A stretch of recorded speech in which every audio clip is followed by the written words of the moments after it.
Excuse me, YouTube, are you okay? You're telling me the video is still unlisted. That's not correct. By the way, hi, chat. We're in the safety bubble of muting. Okay, it is public. We're in the safety bubble of muting because I can't trust myself to get in a word to edgewise because I want to get started.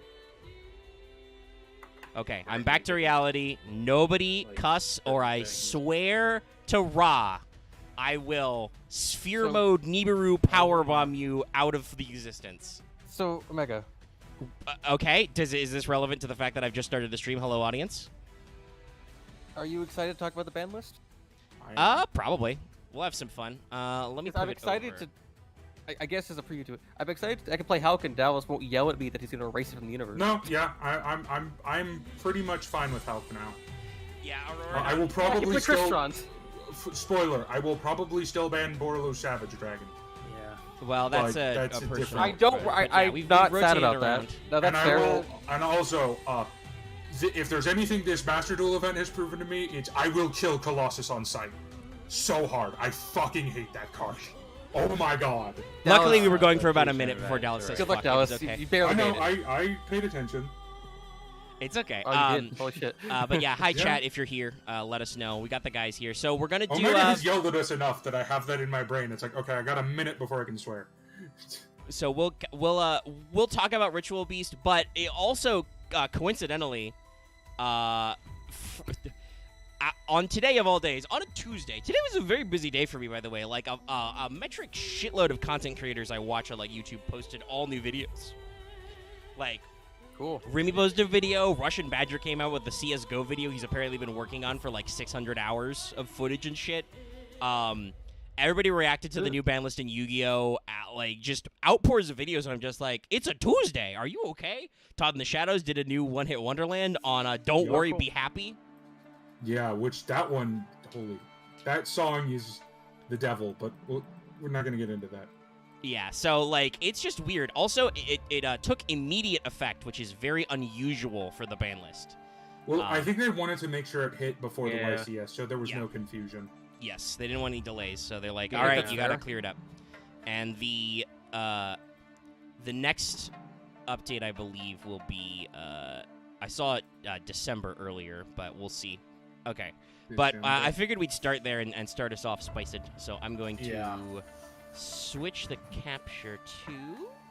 Okay, good. Not even to say the cards on the list. I'm happy the semi-limited is actually being used for things. Nobody's happy about that. Fine. I'll sit on this hill. It does nothing. It, like, really doesn't do anything. The only semi-limit card that actually has an effect is malicious. It's cards like malicious. Or I mean, you can argue that being able to Ben 10 multiple times matters, but most people will... Ben 10 matters. We'll get into that. But most people will say that at this stage you may or may not put it to 3, but we'll see. So the ban list opened up today. Lots of people yelling and reacting. Insane. So we're gonna scroll them down, and you'll notice while some cards were taken off, most content creators don't notice that because they don't read it line by line. They look for the magical stuff. So hold on, let me actually make sure. There we go. Okay, we've scrolled on screen. So in the links zone, rapidly taking links even more, we have 3 new bans. Number 1, Mecha Phantom Beast Auroradon, banned. Just get him out of here. Which I personally have always been I'm very glad. What does Auroradon do, actually? It makes tokens. Yeah.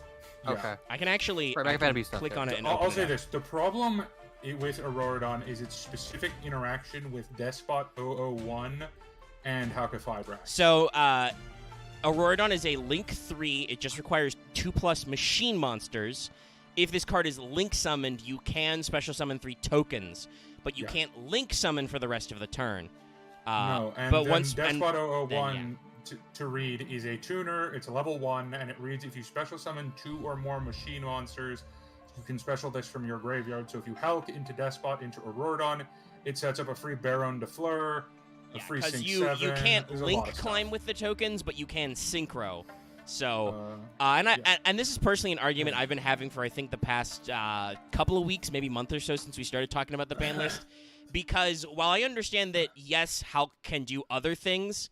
The main thing was, I was hearing everybody was saying, well, you gotta ban Halc because the Auroradon line. Yeah, Halc's really strong because that Auroradon line. And I'm like, Why don't we just get rid of Auroradon then? Doesn't it just make Auroradon and Baron de Fleur just a problem? Yeah, but Baron de Fleur is like, without easy climb to it, Baron de Fleur is like a perfectly normal boss monster. That's not the problem. The problem is when you can, every single combo, no matter what you do, ends in Baron de Fleur, or also ends in Baron de Fleur and then like 4 other boss monsters. Like here's the thing. A lot of problems with boss monsters are through combo lines. Like, we'll get to why I think DPE is still a problem, even with the Verte ban. But,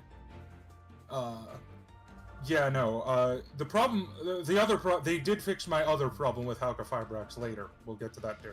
So, but, also, no. Prank Kids Meow Moo to Forbidden. It was Limit 1 before, but generally I have seen people kind of happy about this one.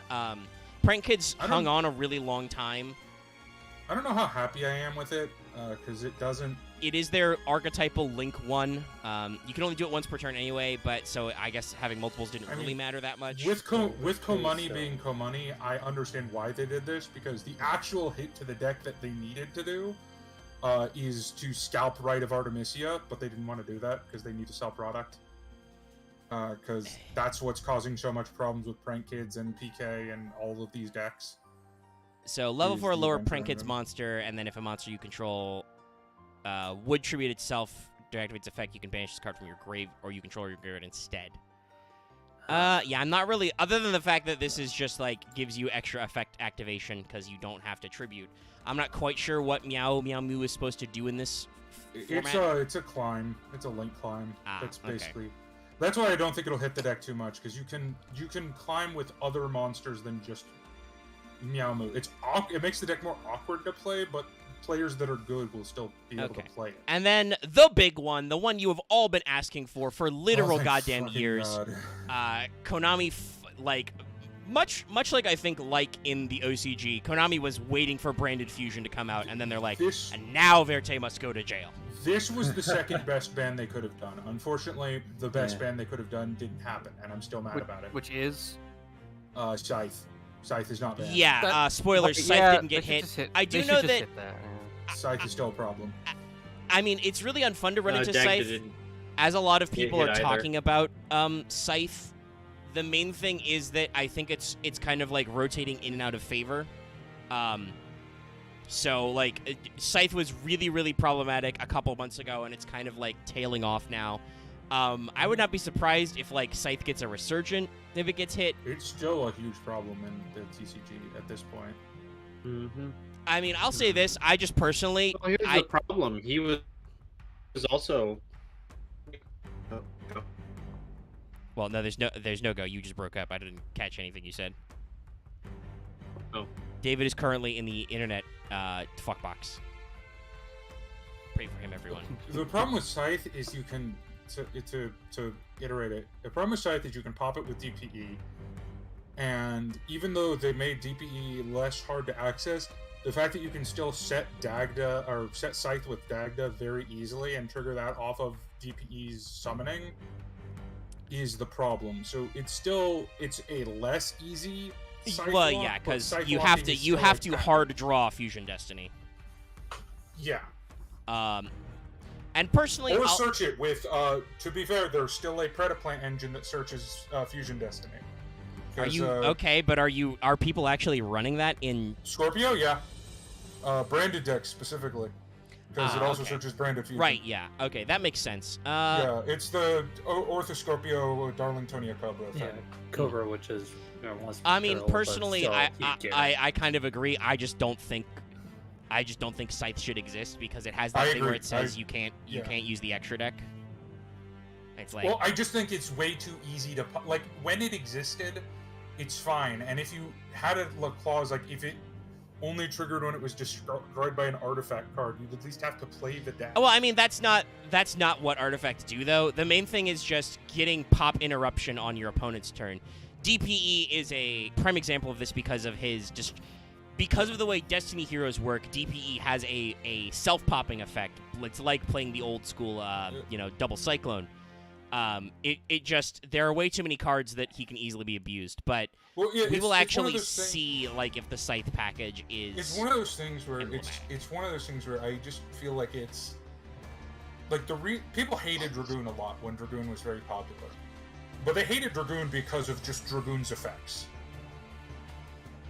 People only really hate DPE because of DPE Scythe locking people. Because otherwise he's a good card, but he's not a oppressive card. He's just a one pop on the turn. Yeah. I mean, he'll trade 1-for-1 all day. Also, but that's not I've switched. That's what your phone. I was gonna say I've switched over to mobile data because I was starting to break up.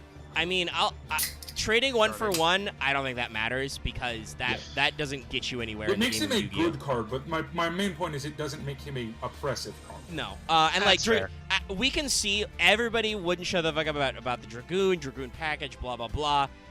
It didn't matter. It didn't actually matter in the TCG. Nobody without Max C, so that you could consistently reload your hand for the negates.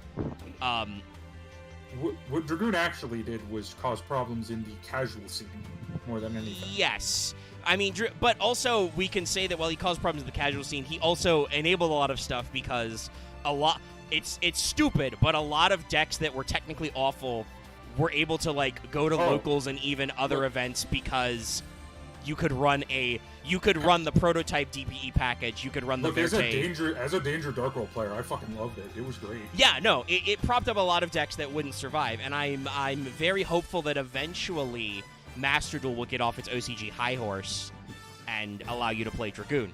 After the fact that they didn't edit the new ban list at all, I have no trust that anybody running Master Duel. Oh, they didn't? didn't? Well, fuck them, I guess. No, I believe it launched completely unedited. No, I do not know if I trust them to know how to actually make fun formats. Here's the thing. I will still make the argument. They got one thing better than the TCG ban list, but we'll get to that later. Yeah.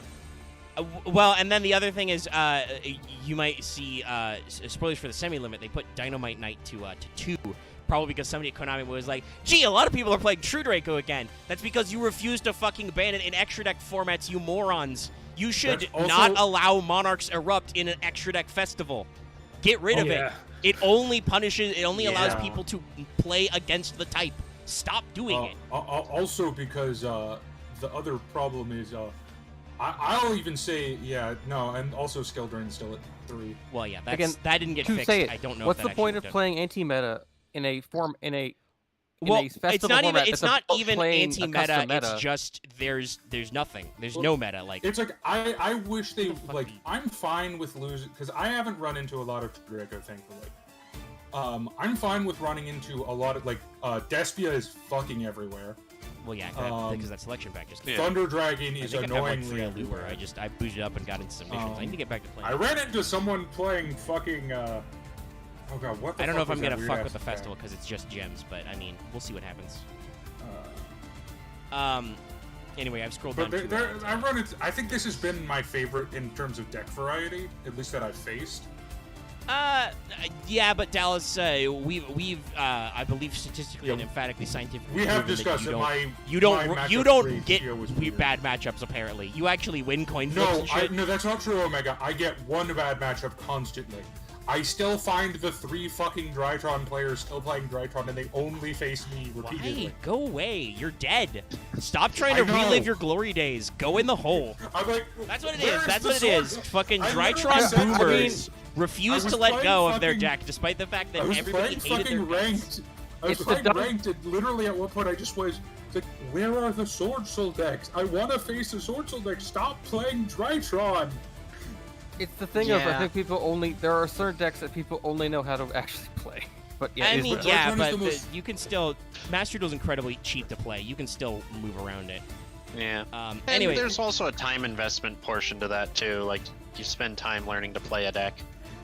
And some people don't have the time to learn to play. I don't know if time's required to play Drytron. You just make big negate man, and when buttons say negate, you push button. Yeah. I'm not. This is me by no means me defending Drytron players, but certainly there's always a tail on a new ban list where some people don't change their decks right away. either because they don't know what they're doing in the new format, or just in general, like they don't want to let go. Like Dallas said, some people will probably still try and make prank kids work, and it may even succeed. My main issue is I keep seeing all these things on the forums about facing Sword Soul decks, and I'm just wondering, where are they? Yeah, I don't know how they do the matchups. I need to play a little more Master Duel because I want the new cosmetics and stuff. I bought the new Battle Pass, and it's got like 30 days left on it, so... I love to try out stuff. I don't know if I'm going to fuck with the Fusion Festival or not, but, you know, they've added some solo gates I should get into. Anyway, the semi-limit list. Jet Synchron to 1. This is interesting. Yeah. So... I will say that this now puts me in a conundrum because now I have a 16th card I need to fit into my extra deck somehow. That being the Jet Warrior for if I want to. Are you sure about that? Are you sure? You don't need to play Jet Warrior. Why did you play Jet Warrior?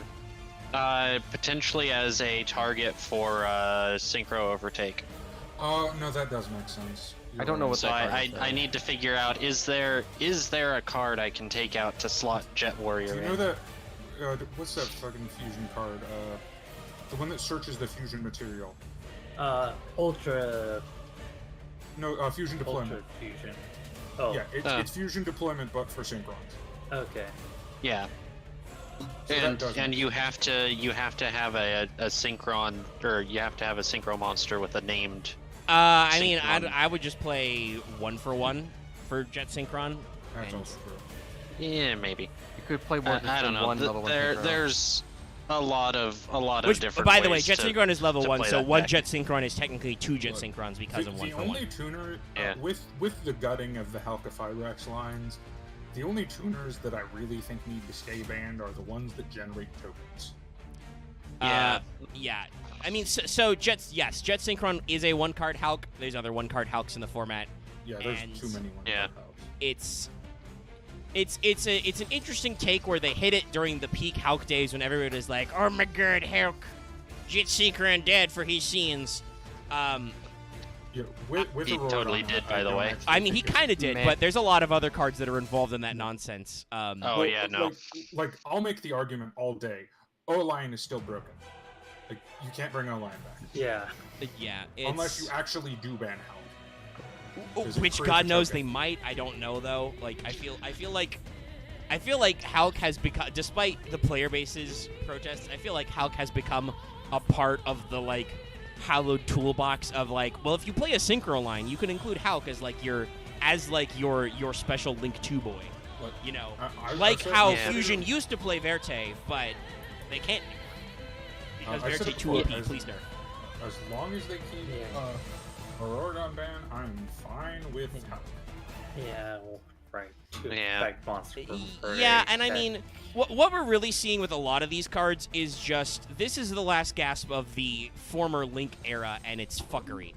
We are going to talk about Ritual Beast later. Guess what? They have an archetype Link too. I'm not entirely sure why, because then you can just contact Fusion. I guess it's so you can stick more than one Fusion monster at once. I don't actually know if you do that. A while. It's a very early one. It's actually coming up in a few sets. It's because of MR4. Well, yeah, I know it's for MR4. I'm just like I don't actually know if they need. Do you make multiple contact fusions at once? Okay. I was gonna say in some of the test games I've had against the AI, yes, you kind of do. Okay, fair enough. So that's basically just you get another. That gives you the 2 slots, and it has the same purpose. So okay, but like a lot of decks got that. Here's the thing. Guess what? The Ritual Beast Link monster says 2 Ritual Beast monsters. What does Halc say? You know, 1 monster plus 1 tuner monster. Okay, so you got to play tuners. That's a decent lock in some decks. Some decks don't play tuners at all. Verte was bad because he said 2 effect monsters, which is technically Predaplant adjacent, but was stupid. Yeah, it should have been Predaplant plus Predaplant Fusion. I think part of that because is that they, unlike Synchro, where it requires a specific monster type, they couldn't lock it to be things that are fusion materials, because that would be anything. No, they should have locked. I mean, it should have been archetype locked, is what. Yeah, it should be locked into 2 Predaplant monsters, because then you actually run like that, and they might. I don't think they will, because he never appeared in TV, and nobody gives a shit about that guy. If they wanted to be, they would probably just. They would probably just if Predaplants needed a Link 2, they would just give them an archetype Link 2. I don't think they need it anymore. Yeah. But what I was going to say was I could see it being like. By the way, the other reason why, in case you guys can't pick up why Verte is such a pain in the ass, this is something several YouTubers have talked about. Negates are pretty common in this format. Verte is an annoying asshole because monsters that are negated still count as effect monsters, so it's just ludicrously easy to end on Verte, send, and then not give a fuck. Well, the thing that they should have done with Verte, because it would have made sense, judging by the character in his deck, they should have just made Verte only able to activate Super Poly or Poly from deck. And then it would have been fine. Yeah, if it was just a polymerization, was there a... No, it should have been Super Poly, because that was his thing. Well, you would say a polymerization card, Dallas. Yeah. So you can activate all polymerizations. Then you can do Ultra or Super and stuff like that. Yeah. But I guess the main question is, was around that time, was there a... I mean, they made it generic, so maybe Konami was thinking of this as generic support for fusion decks, but it was a bad idea. When you make generic support cards, you should always be thinking about future-proofing. Will this become a problem? The problem is they kept printing... The problem isn't technically only on Verte. Well, no. I mean, they did keep printing, but busted fusion cards. But some of those fusion cards already existed. I have had Red Ice Fusion for literally years. Fusion Destiny is not that far out. They need to make a retrain of Red Ice Fusion anyway. Well, yes. If you want to actually make Red Ice cards be good, you need to do something about the fact that Red Ice Fusion is a fucking dead-end card. But anyway, that's not here nor there. It's a bad card. We've been talking off and on about Jet Synchron a lot. So Red Rose Dragon to 1. This one's interesting. What does that card do? It's annoying. I think that's...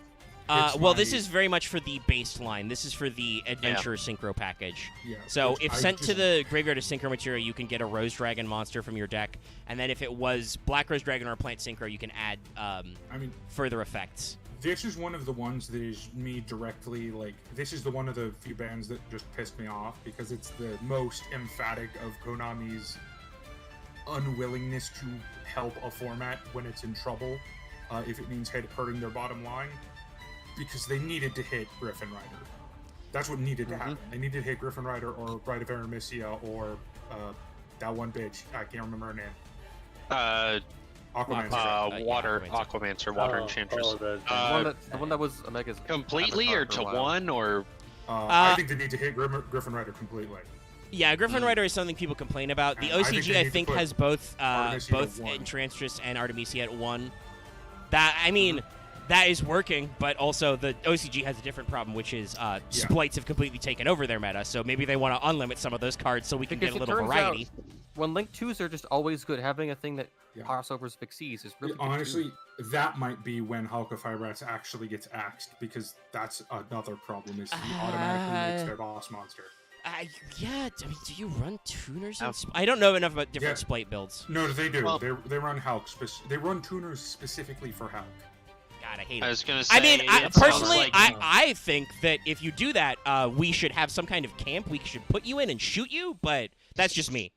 Because you're if you're one of those guys who got Gofu banned because you were just like, this card goes in any deck for Lynx, and you didn't play Black Wings. Omega. Yeah, but you should be shot though. Don't do that. Omega, you've given me shit when I put so easier if we didn't fuck around with this shit. Well, then if only they locked things to being if they only archetype things more, then I guess. Yeah, they need the archetype. Well, yeah, that's always been a lot of ever since modern archetypes coalesced as an idea somewhere in, I want to say, really 5Ds. GX tried to push some archetypes really hard, but I don't know if they actually did good. How does someone semi archetype lock a card to make it where it's not fully universal? Type and attribute lock? Yeah, usually type or attribute locking, and that's not always a guarantee if it's a really good one. Those are the cards where you get side support, where you can like for instance, if you make a card that supports dark aquas, that's just tier elements right now. That new deck that's about to come out. I know someone was really annoyed that it was like my turns couldn't be just water, but I guess it's because water's already good. I guess. Well, yeah, it's probably because that would be fucking busted.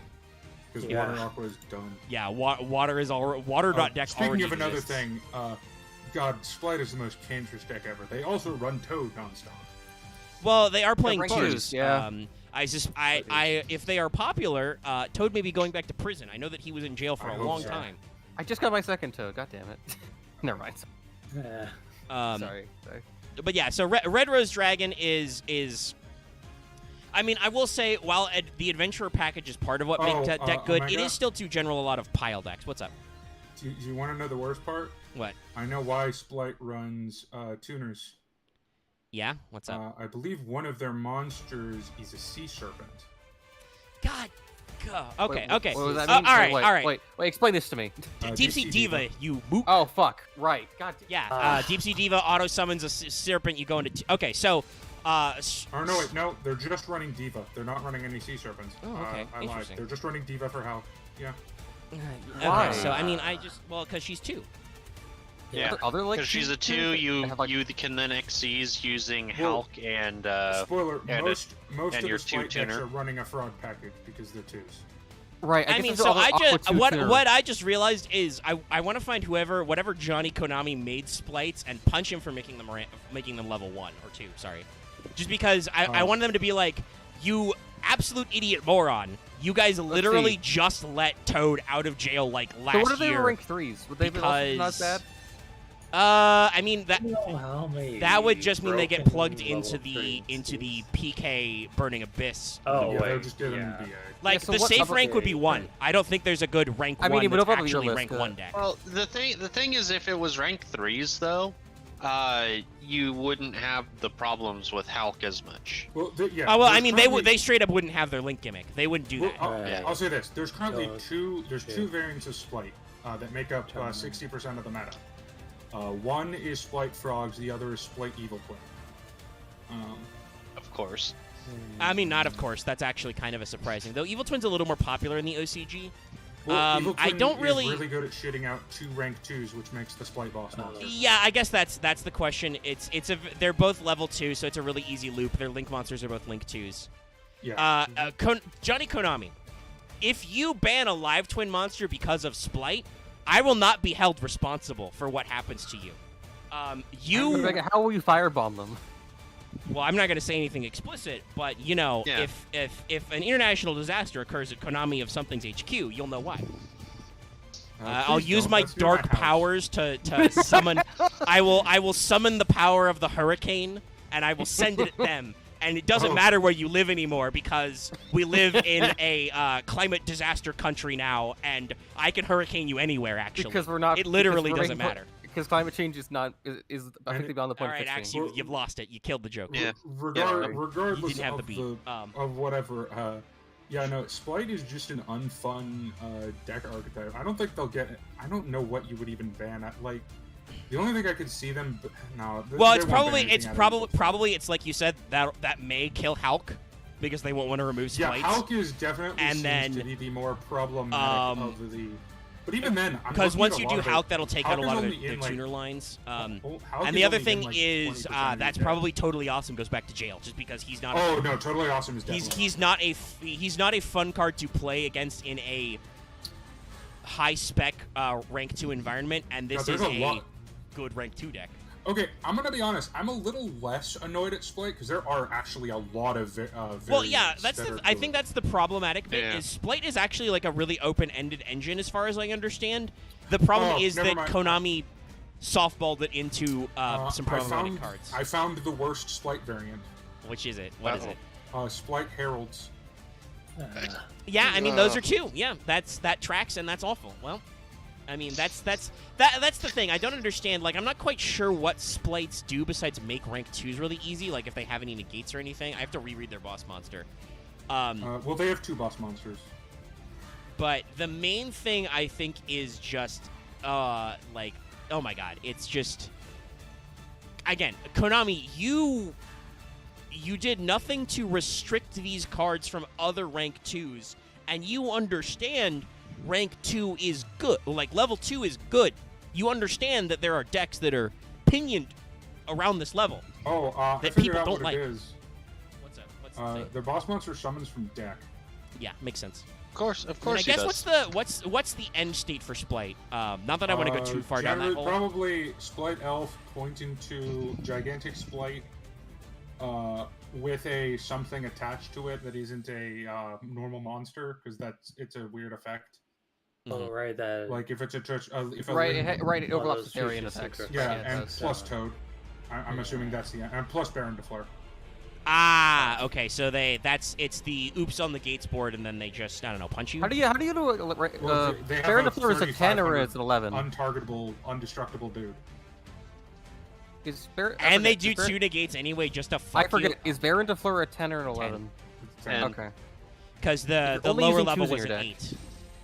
No, they use Gamma Seal. Oh. Of course. But yeah, so we've got another. First of all, you can see the limited Halc. We've talked about it. We don't need to mention it anymore. Halc is limited now. That's not necessarily like going to change a lot, but there were some lines that required 2 Halcs. It makes certain builds less annoying because doing and also twice. While I won't actually change the number of Halcs in the deck, you can now feel secure. If your opponent makes Halc and you get rid of him before he can do any of the things that are annoying about the combo line, you've got him. You don't need to worry about that guy. Yeah. This was a change the OCG made a while ago, and I think it's a necessary one. Yeah, I believe Master Duel has Halc at 1. Yeah. That's how old it is. But the Stone Cold Stunner here is the Madmen actually did it. Yatagarasu 2-1, everybody. This is going to do nothing. Yes, correct. It will do literally nothing. Some people are like, Shinobirds forever. If you're playing high-level competitive Yu-Gi-Oh!, your draw phase doesn't matter. You can only Yatagarasu on turn 2. You do not want to normal summon Yatagarasu on turn 2. The only problem I see with Yatagarasu is if another hand loop deck ever becomes a thing. Yeah, if you can, because the big thing about the Yatalock was it was always said that was problematic. It was the said witch Yata. It was the wipe and hand rip and then block. Yeah. Because you would get rid of all your opponent's cards and then you would search Yata as your last card and then summon Yata. And Witch and Sangan and Sed are all errated, so you cannot do that anymore. So Yatagarasu, one of the longest cards on the Forbidden list, I think the number 1 because he was on the inaugural list, is finally out of jail. And I'm gonna bet in December, whenever this comes out, he's probably gonna go to 3 because nobody will give a shit. Possibly. Or they might do what they do with Exodia and be like, no, we have to keep him at 1 because thing. Yeah, so... because he's special.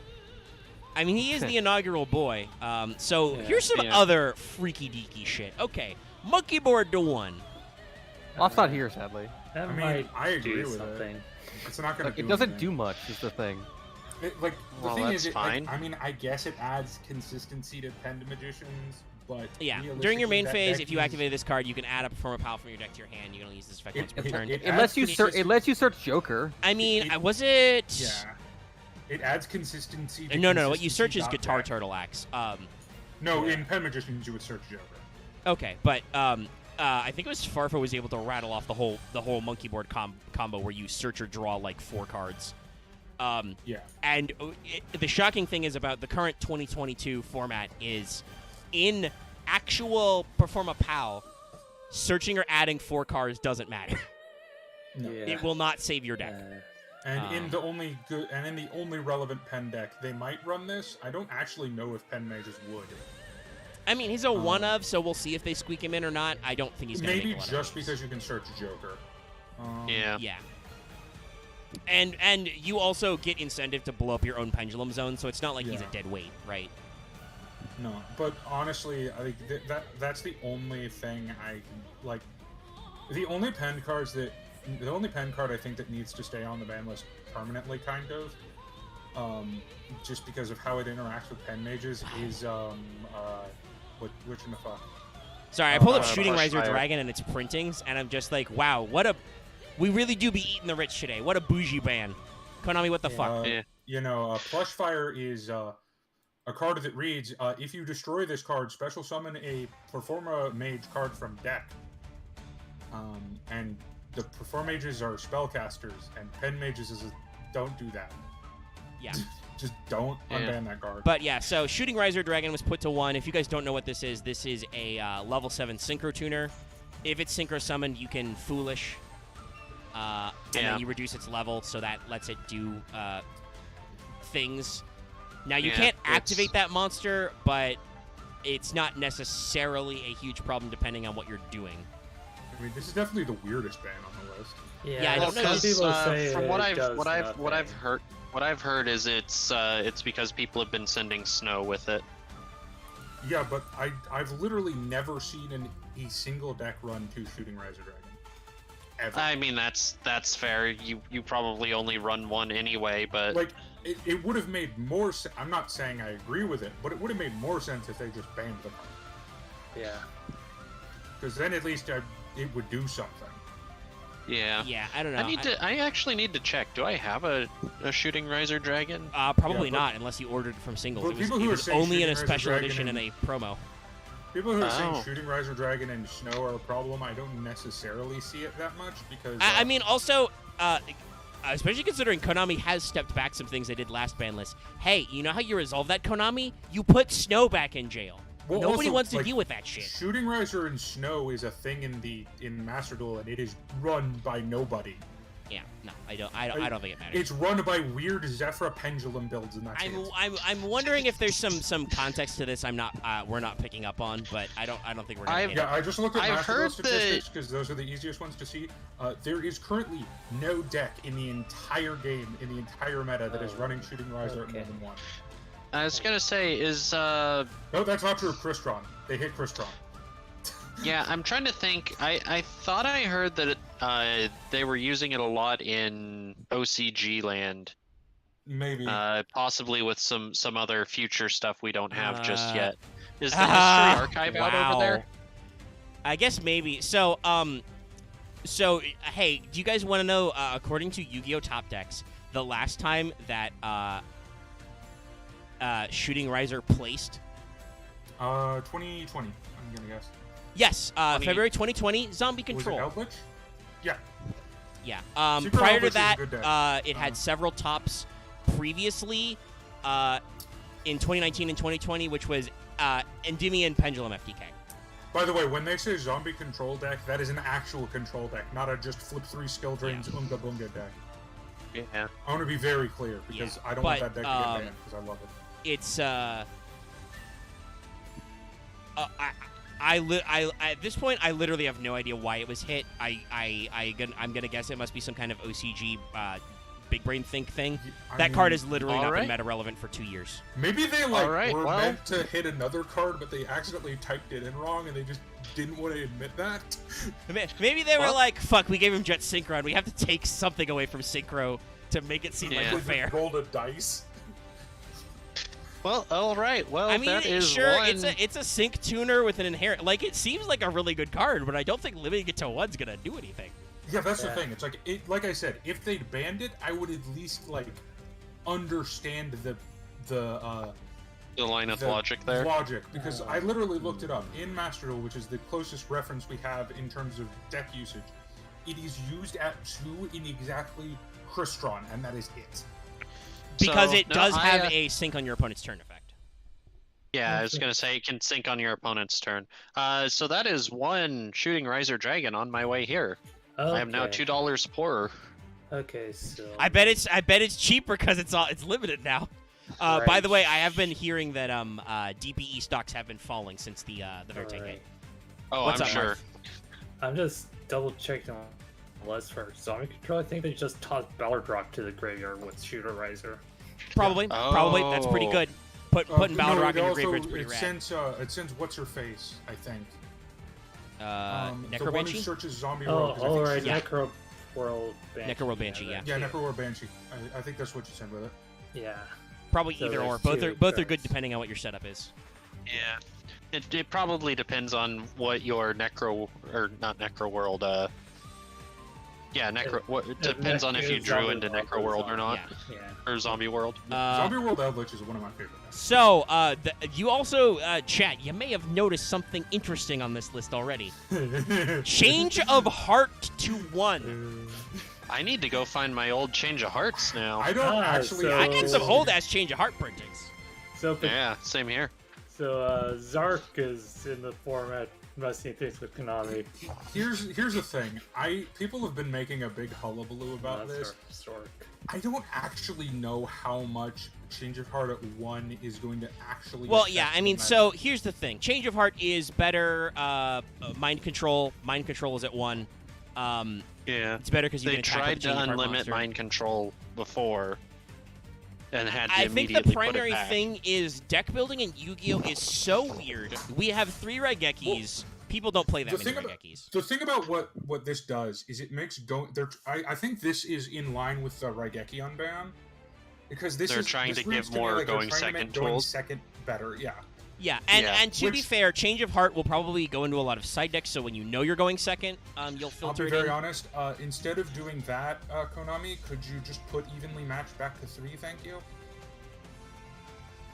Is it evenly matched limited, or am I crazy? No. Oh, right. You can look at the limited you know what? How about this instead? Konami, please, instead of giving us Change of Heart, can we just have a constructed printing of Forbidden Droplets? Please and thank you. Well, actually, Johnny Konami, Dallas, there's no limit on evenly matched, but it's only been printed at high rarity. Konami, can you release a structure deck that includes a common printing of, or an OTS pack or something that includes a common printing of evenly matched Droplets and triple tack? Also, you know what that would be, Omega? That would be Deck Devastator, or not, Dual Devastator 2. Yeah, fuck it. Give me Dual Devastator 2. Dual Devastation. Yeah. That was a great set. I bought one of those. I think I paid like $10 extra, but not double the price. But that was rad. I have loads of one of great cards. Give us Dual Devastator 2 Electric Boogaloo. They just need to release the Structured Death Masters of the Spiritual Arts here in the TCG, because that's where evenly matches in the OCG. So it's been pretty... Everybody has noticed this, and apparently Konami doesn't give a shit. I don't know if it's because they still get the nostalgia buys they want, but they do. Structure decks are still pretty heavily nerfed over here. They're either split up into side sets like Ghost from the Past and Ghost from the Past 2, or they are released with nerfed contents. Even the Cyberdark deck didn't drop with, like, I think it missed, like, IDP or something. Lightning Storm. Lightning Storm is also another one that's not been released. No, that was in the Cyberdark deck. Oh, it was also I think IDP was supposed to be an Albaz. Right, IDP was an Albaz. That was the only change, because all of the busted shit in the Albaz structure deck is new, so you can't remove it. Funnily enough. But yeah, I don't know what Konami is. I've said this a lot. I don't know what Konami is afraid of. People complain that the current Yu-Gi-Oh format is too expensive, and Konami doesn't see anything when you sell a Forbidden Droplet for $100. They don't see any of that money. Well, I mean, okay, they might have seen that money when the lunatic who's selling Droplets for $100 bought a case for like $1,000. They might have seen some of that money. I don't actually know who that money flows through. I'm going to be very honest. I think it has less to do with actual money in this case, and more to do with antiquated cultural divides about business practices. Okay, that's weird. Because I feel like this is a very non-Western way of doing selling things. Like, they just don't care about... Like, I think they just don't recognize the existence of secondary markets. It's like Nintendo. They just don't... They don't talk about it. I mean, I think Konami does recognize the secondary. And we know that they're not 100% in the same, like, headspace. The TCG ban list and OCG ban lists are different. Although they are converging. Not really. I think that... Dragoon and Ref are still banned over in the OCG even after they got rid of Verte, and were never hit over here, for instance. That's true. There's quite a few significant differences in the two lists. Of course, there's going to be certain things that both sides Maxi is another big okay, one. This was a bad idea. Yeah. Yeah, Maxi is a huge point of divide. Still didn't get fixed, thank God. I have a feeling the TCG is also going to limit Rite of Artemisia and Aquamancer. Probably they're going to wait until the next ban list after that set has had a little bit more time to percolate. Probably. And I mean, I will say, like, it's the product moving angle, which we do know that Konami does do that to help move product. The product moving angle is interesting because I don't think, and somebody in chat, correct me if I'm wrong, or maybe you guys remember, but I don't think since I think it was Grand Creators was the Adventurer package. Yes, Grand Creators. I don't think since that's dropped, they have support. There's been no further support for Adventurer. Konami was like, Adventurer is good. If anything, we need to limit it, and then we're going to move on eventually. Whereas Punk and Exorcister have gotten support. Well, that's because Punk is I love Punk, but it is not a very. It's very similar to Synchron in that if you interrupt it. Well, yeah, because they're a fusion and synchro deck that goes through a couple lines. And similarly, Exorcister is a Xyz rank 4 deck that, while it's been seeing some play since its latest support in the OCG, the main thing is its Exorcister's actual extra deck monsters are highly dependent on if your opponent is summoning from the graveyard or not. But Exorcister is actually a decent that's getting tops in the OCG. So I learned a random. I know you can just give me shit for this, but I know a random fact about a lot of the Exorcisters from their concept art is that it's actually some of the iconography on them is based off actual lesbian nun things. I mean, I never fact checked that random tweet, so I don't know if I want to claim something that MBT included in that video is real. I have never cross-checked that. Right, I thought it was from a separate thing I heard that from. My bad. I do want to comment on that MBT video because I laughed a lot when he was talking about the Jewish tree of mythology thing, and he's like, wow, there are 3 archetypes based off this? That's so many. They did this a lot. Oh, you sweet summer child, you have no idea. There's 9 different archetypes. Remember, Japan is really big into the occult, so they really like the Sephiroth. Specifically, the Kabbalah, Qilfoth, and Sephiroth are big symbology things they like, even though they don't do it. We'll talk about this more when we get into El Shaddai. They have some very weird interpretations of the Kabbalah. I'm sure they do. But I don't know how. I want to say for that MBT video, shout out to Dyer for, I'm sure, fixing that, because I trolled that thread, that Twitter thread that he opened. It was basically see the stream. 80 or 90% unusable. Because first of all, it's just Cosmo over and over again. You're the first motherfucker to realize it's Star Wars and Wizard of Oz. Yeah, literally there were some really everybody got ones that in the actual video. Yeah. But MBT and his editor managed to create a video that I was like, oh, this is going to be a disaster. No, the video, the compressed video is actually interesting. The thread was still a trash fire, but the video's good. By the way, time seal the one, everybody. Time seal. Only good. My one thought on that video was, so nobody tried to claim anything was a JoJo's reference, really? Because there wasn't really much. I mean, if they did, I assume even as a joke, edited it out. But actually, also, no, there's not. Shockingly, no, there's not a JoJo archetype in. Because it has to be active. Well, no, even as a meme.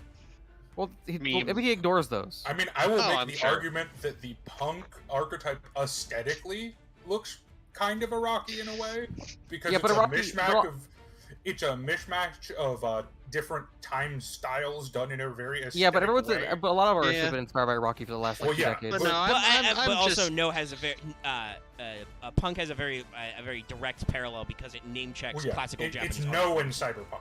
That is basically what it is. Well, there's also Kagura Punk, it's classical Japanese art forms. No theater, it's not, Kagura dance. Actually Punk. Yeah. To be fair, Punk is I don't think they've explained what it is, but Punk is written like it's an acronym. Yeah, it's PUNK. Yeah. I don't know what that acronym is, other than that was a Disney Channel original movie once upon a time. What? The Punks? You're probably way too young for that.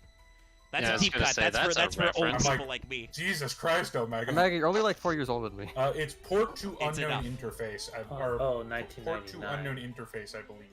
I was a child. Where's the a toddler. That's not. I mean, you know that's not how acronyms work. I mean, that's how acronyms work, but that's not how acronyms work. We can do whatever we want. No, I know. But by the way, time seal meaningless. They might have to keep it at 1 so you cannot trap trick it. Waste of space. But I think there's exactly one deck that can use it at 1, maybe. But it's not I'm not sure. I was gonna say the what was it? The Labyrinth. Yeah, it might cause some trolling with Labyrinth, but people just need to not. Also, I gotta be real. If people are dunking on you to time seal you out of your draw phase in Labyrinth, they're probably not doing it correct. They should probably be saving their normal traps for shit that matters. Yeah, no, it's the same thing as Danger World FTKs. It's like yes, they exist. Are they good? No. So, unfortunately, Johnny Konami has put a lot of shit on the semi-limited list. Now, I think most of it is going from 1 to 2? This is most of the stuff I disagree with, by the way. Yeah.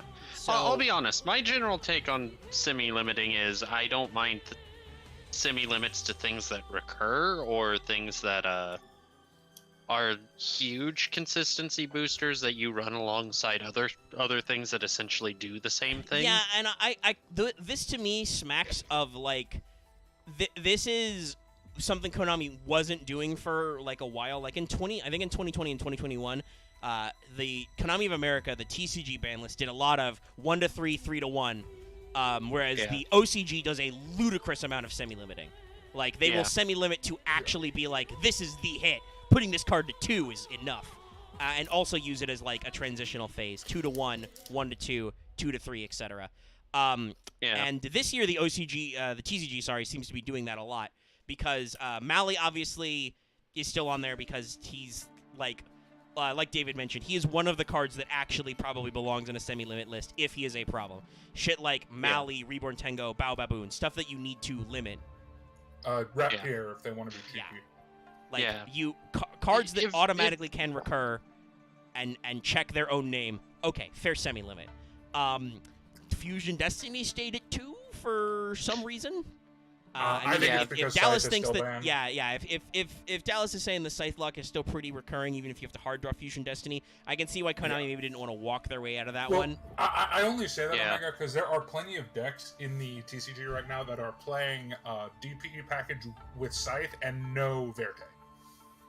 Yeah. Fair enough. And I was going to say, I mentioned this, I don't remember if it got brought up on voice, but I brought it up in text. Scythe was just reprinted in the Albaz structure, so I don't think Scythe's going away anytime soon. If anything, it's going to be Dagda. If anything, they're gonna hit Dagda. Well, who knows? We might, generic link 2s. Maybe. I mean, I'd be fine with that too. But again, I guess Konami is slightly drunk and like thinks that that True Draco is popular for reasonable reasons in Master Duel. So Dynamite Knight to 2. I mean, I don't think this will actually do anything. Yeah, sure. But I mean, I've been wrong before. Oh, now I gotta blow this back up. Like, look, this isn't the one. The 2 I have a problem with are. Sorry, I put some in the stream. I accidentally hit Control F in the wrong field, and for some ungodly reason, OBS has a command for go full when I don't want to do that. Because I'll name check here. I think Ben 10 is maybe not right now, but eventually a viable. We put that to 2 at some point, not necessarily I'll explain why later. Okay, but not necessarily because you can. You can potentially recur itself, but also it is like, it's also a huge consistency booster. And I think that that's Ben the 10. problem is Ben 10 searches Ben 10. Yeah. But let me actually make sure I'm now on the correct. Because I wanted to. I don't necessarily think that right now is the time to do that, but I could see in the future. But so Dynamite Knight to 2 doesn't really do anything. Ben 10 to 2 is interesting. I disagree with like I said it before. I'll say it here as this just gives consistency back to Drytron even more than they had with Ben 10 at 1 and Ava at 3. Yeah. Because Ben 10 can infinitely search Ben 10. If you can get enough, and because of how Drytron works, it just breaks the deck's consistency very hard. Like I don't know what they're thinking because Ben 10 to me is in the same category as cards like Quick Fix.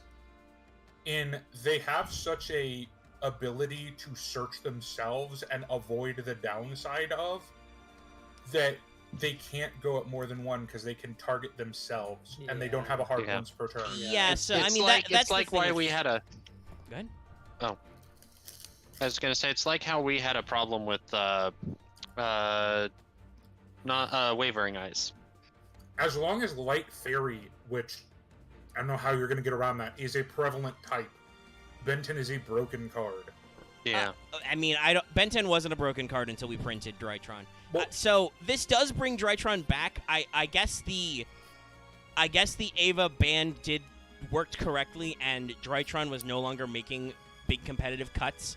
I don't know if somebody at Konami listens to Drytron players. Do they have a lot of money to go lobby Drytron Daddy player Konami? Has blackmail on one of their CEOs. Yeah, I don't know what's going on here, because for the general player base, we rejoiced when Drytron actually got hit. It is the least fun deck to play against. I mean, we could easily. I'll say this: we could easily solve this problem. Just get rid of Ultimateness. He just shouldn't exist. I'll make this argument right now. Drytron is less fun to play against than Full Power True Draco, because at least Full Power True Draco just sets 4 cards and passes. Drytron takes 20 minutes and then does the same thing. Yeah, Drytron makes a huge combo line, and then they make a big asshole who negates, and then you're just like... and it's also, I would say this, the other thing about True Draco is, and you still can't play Masterpiece, so it still doesn't matter, but the thing about True Draco lines is, when you could make Masterpiece, it's just, okay, I tribute a trap card and a spell card, or a monster card and a spell card usually, and you're like... All right, cool. You can't interact with my giant asshole, and also he's pretty big, and he has a once per turn pop, so long as I have fuel. So, it's just one of those things. It's like he doesn't negate shit. He just is like, can you deal with my guy? And if your opponent goes, no, I cannot out Masterpiece now that I cannot make a guy bigger than him. It's like, okay, well, it's over. I apologize to Triff Gaming because this feels like a direct call out, but I will take set 4 Monkey Flip over make 15 negate board any day. Right. Because make 15 negate board always takes about 40 minutes to do. Yeah, no, it's complex climbing, whether that's ritual loops or synchro climbing too much, or even the ludicrous link climbing effects. Right? That's. And I know I am throwing stones in a glass house as an Adignister player. But at least my guy doesn't negate. He is just. Well, and your lines are very. Your lines are also, from what I remember from playing some stuff, because they bundle Adignister and some Master Duel stuff. The main crux of Adignister is very simple. You just need to get enough Adignisters on the board. You can make the Arrival Cybers. Yeah. And then you're like, okay, can you out my big guy? No, fucking over then. Can you make more attack? Can you make a guy who has either more than 5,000? Attack points or more than 6,000 if you play really well. Yeah, there's that. There's also their follow-up play if you don't kill them the next turn. Or which it does access Code Talker. Or do you have a Kaiju? In which case, I'm just sad. Yeah, but that's the main thing. Is just like Adignister is kind of a solitaire link climb deck, but the point is you don't end up with a shitload of assholes. You just Voltron all your little assholes into one big bungus and is like, okay, do you have a response? No? Okay, you're dead. Can you make turn 1 big access Code Talker? If no, or a similarly, or are you playing Cyber Dragon? Or not Cyber Dragon, Galaxy Eyes Dragon, because then I just die. Yeah, Galaxy Eyes also has a lot of attack fixing. That is the hard counter to Adignister, is Galaxy Eyes, because they're like, can you make a 6,000 attack point monster? It's like, only 6,000? Pathetic. Yeah, I'm gonna pick up 3 Afterglow and put them in my gun and shoot you. Uh-oh. Go. Yeah. If you're playing a Galaxy Eyes player, you go, can you make 6K? And they're like, only 6. Like, oh no shit. And to be fair, there are other outs and lines, right? I mean, and hypothetically, there's also, I assume this would work, because Mr. Ignister is normally 5K, right? He can still be destroyed by battle? No, I would say if you play correctly and you build well, he's normally 6K.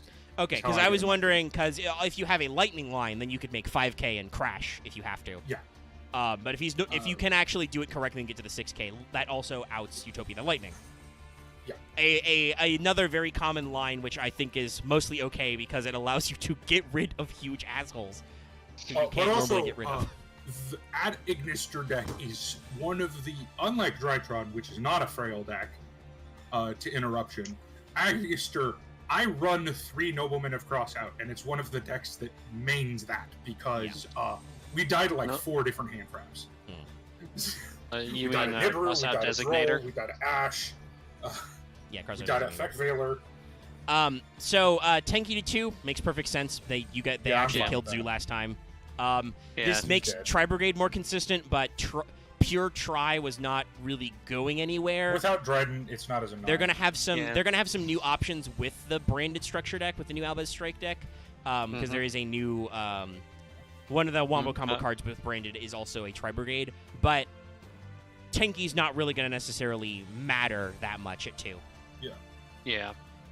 Again, it's a consistency card that also has. And I would say I'm assuming the reason why you're stayed at 2 is because of branded deck just coming out, because it adds a Dogmatica or it adds Albaz. So Pot of Desires from 1 to 2. This feels like Konami was like, "We're sorry, guys. Desires did nothing."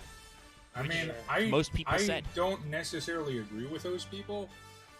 I think Desires is. I think Desires being at 1 was a good thing, because Desires is the most beneficial for the decks that are already good. Yeah, I think some people were complaining, "Oh, this is going to make Sword Soul even worse." Yeah, no, it boosts Sword Soul, it boosts Branded, and it boosts...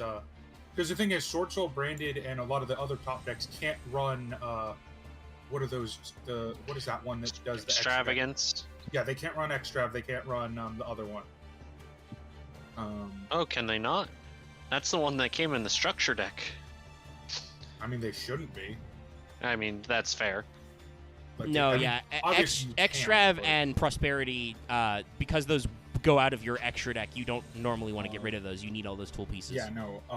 Those, like, that's the thing, is, like, I understand why people are happy it's back to 2. I was fine with being back to 1. I mean, generally the assumption seems to be people are just kind of like a lot of people at the time were like, pot to 1, that's a little weird. I guess, we're all playing pile, so it makes sense. I mean, it makes sense if you really look at it, because all of the top decks benefit from not having to hit their extra. When was the actual main? Yeah, it was February, so I don't think we were quite in... People knew Adventurer was going to get big, but I don't think we were quite in based territory. We weren't in the 60-card pile yet. I'll make a prediction, and I'm happy to be Todd Stradamus on this one. I think this will actually go back to 1, with how much Branded is about to take advantage of this card. Yeah, we'll see.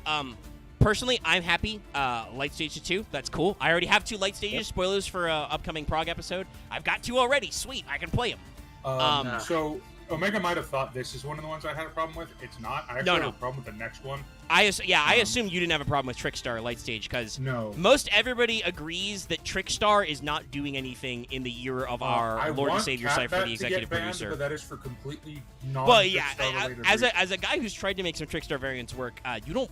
If you're playing Trickstar, you don't play Catbat. It doesn't do anything. Yeah, Catbat is one of the, and we'll talk about that soon. Actually, relevant topic, because why the fuck did you put Wall back to 1 or 2? Yeah, I mean. The only usage this card sees is in degenerate FTK dumb strategies. Yeah, I'm not really sure. Like, it's not gonna do anything, but it's just a question of why. Like, I don't know. I have a serious question. Like, I wonder if Konami is like thin-skinned or something, and like they hear all of us over here in TCG land complaining about how the semi-limit list is stupid and bad and doesn't do anything. And they're like, "No, we'll show you. We'll use the semi-limit list." Honestly, I'm gonna be honest. It kind of reminds me of Time Seal. Like, I don't think Time Seal is gonna do anything.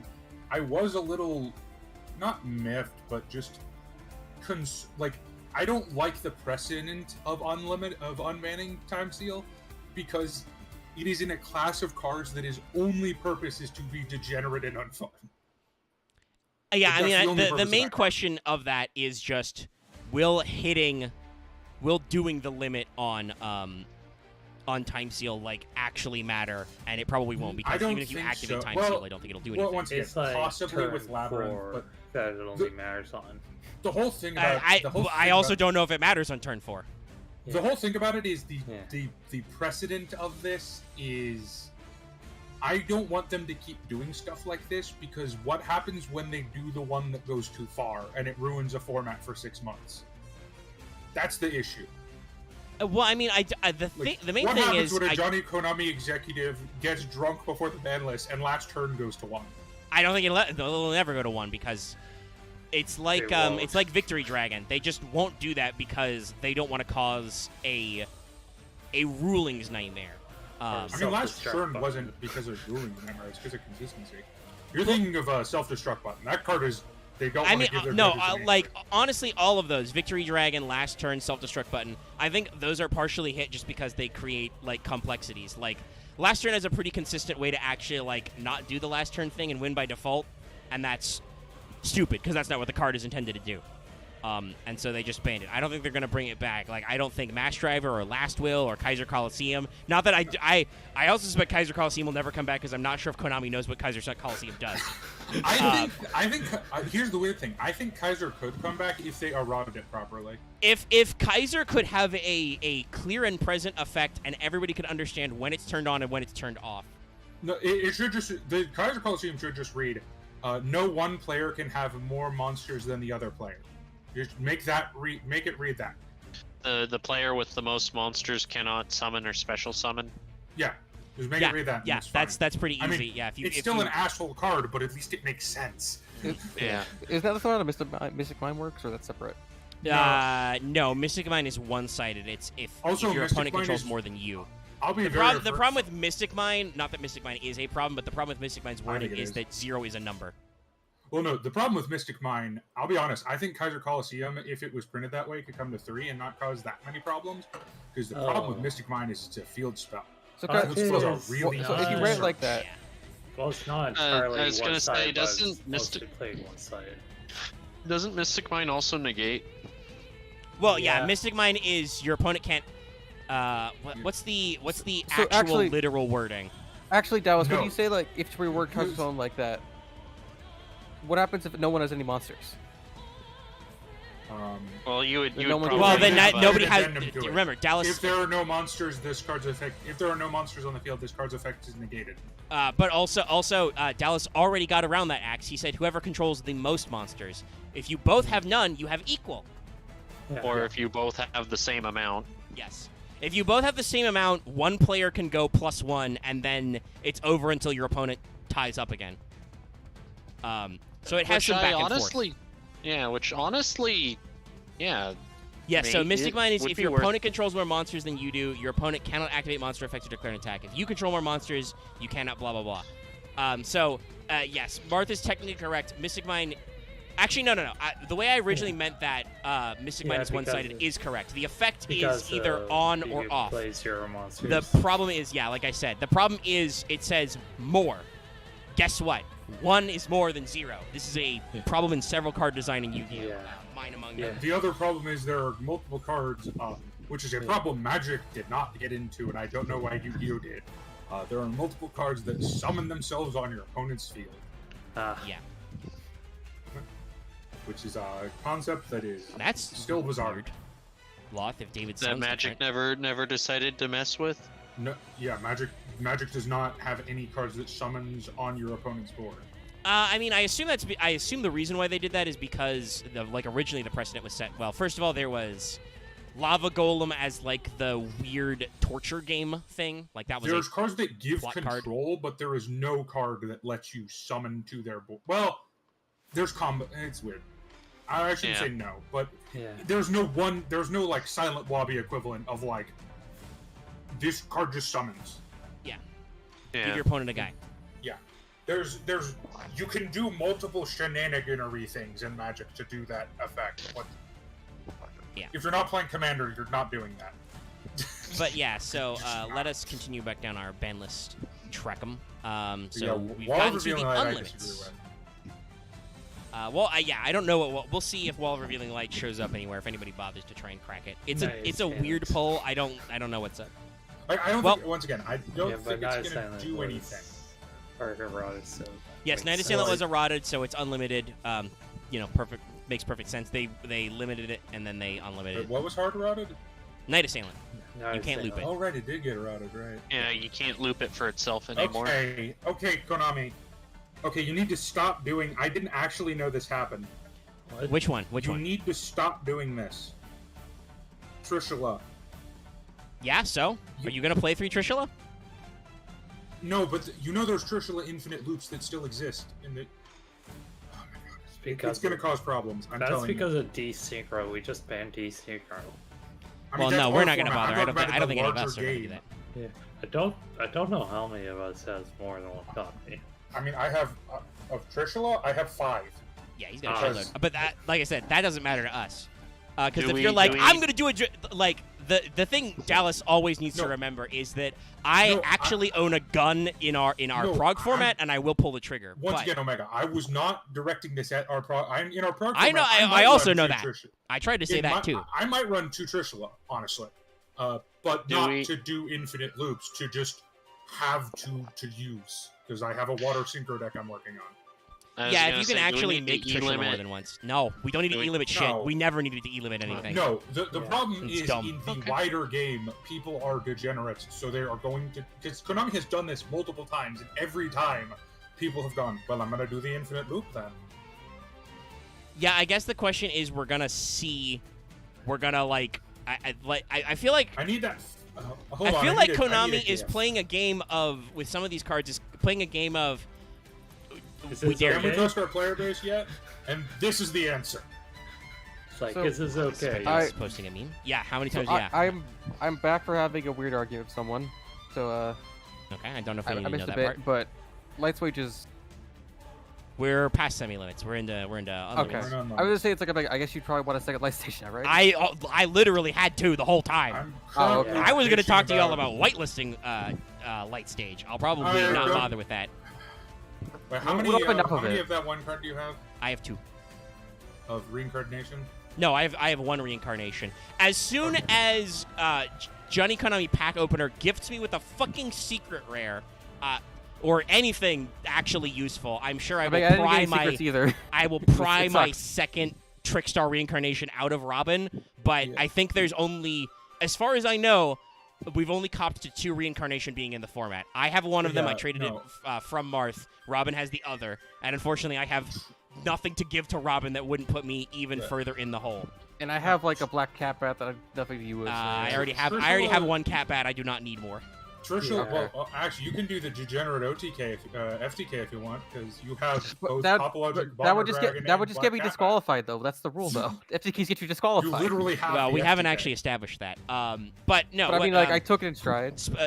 Spoilers for also another future episode. At the end of the pack opening for episode 70, I think I spend about 30 seconds lamenting how, ever since we like started this most recent era of pack openings, that the pack opener hates me in particular and never gives me anything good, and I will never win my own format again, it feels like.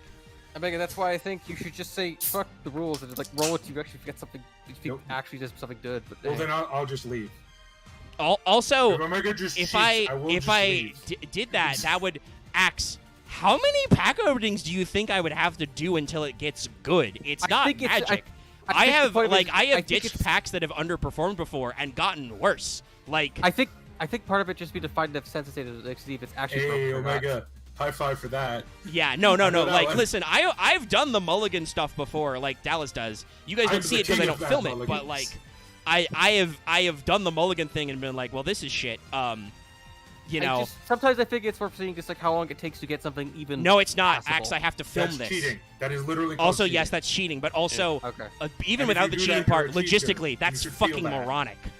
I have to record these so I can post them as part of the video, which is part of the evidence that I am not cheating. That requires me to do production. I have to push buttons and film it, and then turn it off and decide if I would keep that take. Which if it's legit, I do. I have to introduce all the cards over and over. No, it's not. I know our limited format is not that limited of a format, but we still have some integrity. No, I understand. Yeah. I guess I just look at it being like, it's not. I guess it's like, as a consumer of it, it's not fun if the person you're watching just sucks at the luck process of the side of it. I mean, I disagree with that entirely. We're also, I want to say, you haven't got me yet, you motherfuckers. But we are at 3090, I believe. But you didn't get me yet. You won't do it. I double dog dare you. Yeah, we're exactly at 3090. 3100 subs. We're doing Dimension Dragons. Remember? Remember that dare I did? They couldn't do it in a week. I just don't know why people. I feel like we're not showing up on the algorithm, or people are just not subbing. Oh, we are showing up on the algorithm. Are you kidding? We've gained 30 subs in the last days. This week's What's Up has like 3 times as many views as normal. We're doing what great. was Trishula being at 3 is just a bad idea. Like, I don't know what is gained from this in the format that is not just going to be used for degenerate rip 3 cards out of your hand. Maybe they're trying to just get numbers off of the ban list. You know, like I said, I don't know. I mean, I'm not gonna claim MBT does it. I do know that a lot of people in the YugiTuber talk space yell about how the ban list is too big. I don't know if, like I said, I don't know if Konami like feels the heat on that. Well, and they're like, okay, we can shrink the ban list. It doesn't matter. But then, in my opinion, unban cards that you haven't previously unbanned and then realized, shit, this was a bad idea, because that has happened with Trishula multiple times.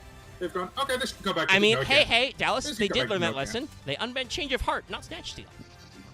No, I agree. And spoiler, Change of Heart's worse than Snatch Steal. Yeah, no, because Change of Heart's not searchable. Is the thing. That's the thing. Like we kind of glazed over this earlier, but Change of Heart will just be a Saki one of. It's like Monster Reborn. That's not true. Change of Heart is searchable in explicitly terrible decks.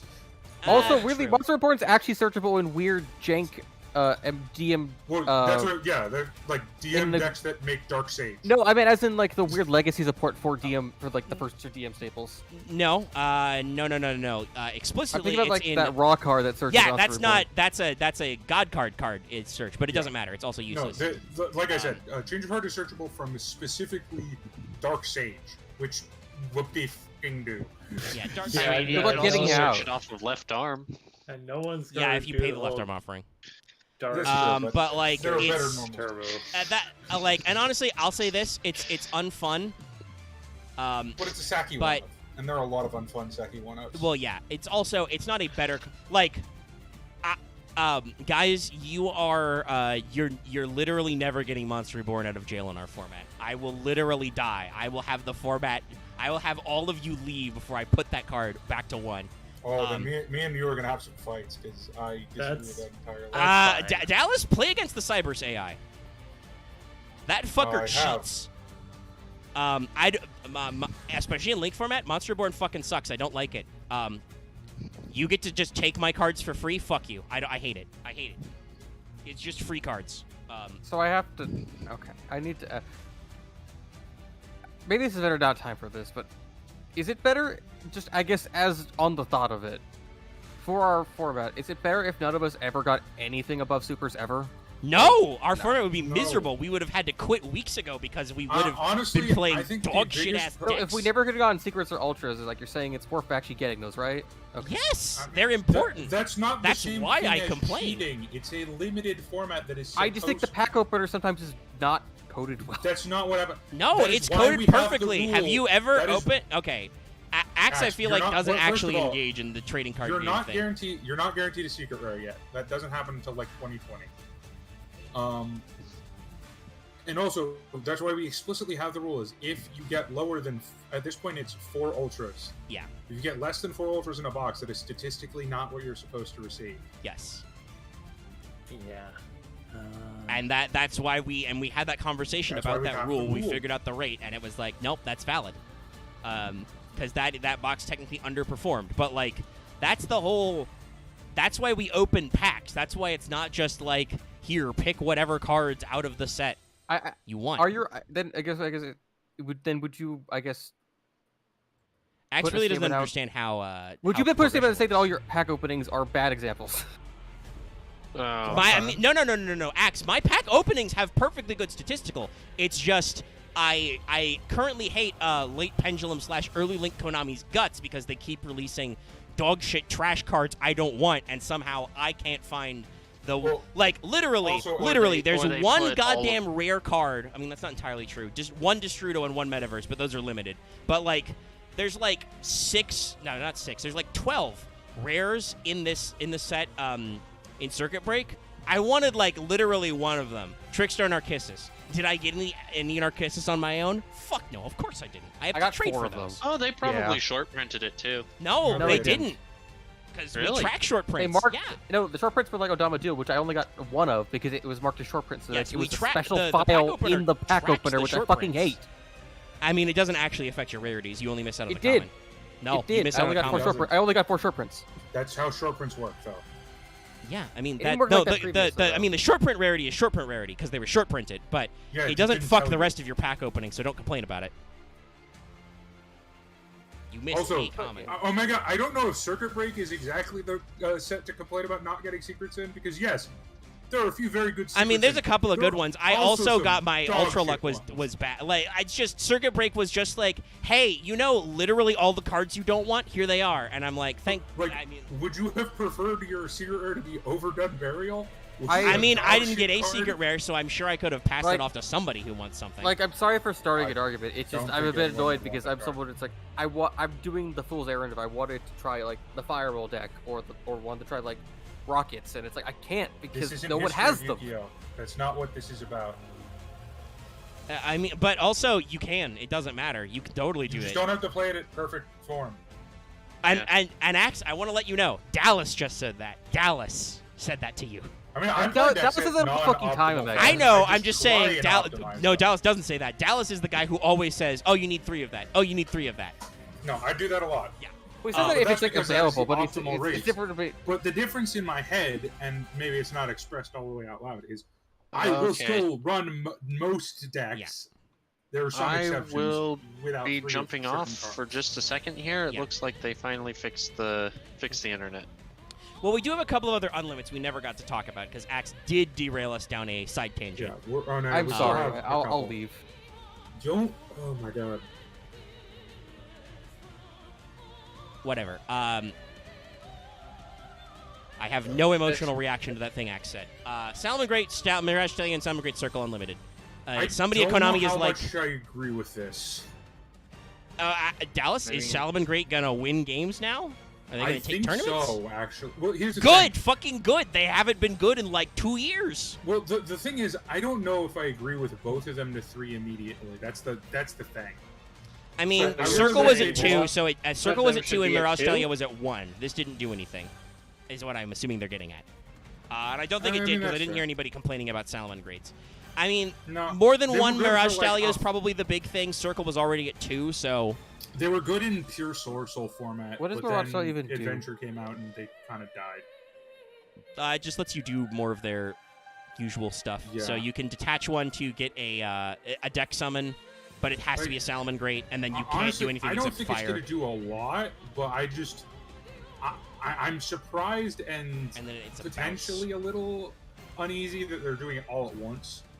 That's my only thing. I mean, a Deco Talker Heat Soul finally came out. Maybe Konami's just like, okay, we can throw Salmon Greats a bone. Because, like, that's the thing, right? Like, yes, Salmon Great needed to get hit because that's, I mean, it's the same as, like, Light Stage, right? Like, at one point, they were everywhere, and they were causing problems. Well, Trickstar got hit for a different reason. I mean, Trickstar cards were problematic. Reincarnation, I think, is still at 1 in there. Salmon Great, I bet the best comparison for Salmon Great is Zodiac, actually, because they dominated an entire, like, half a year. Like, late 2019 is just Salmon Great.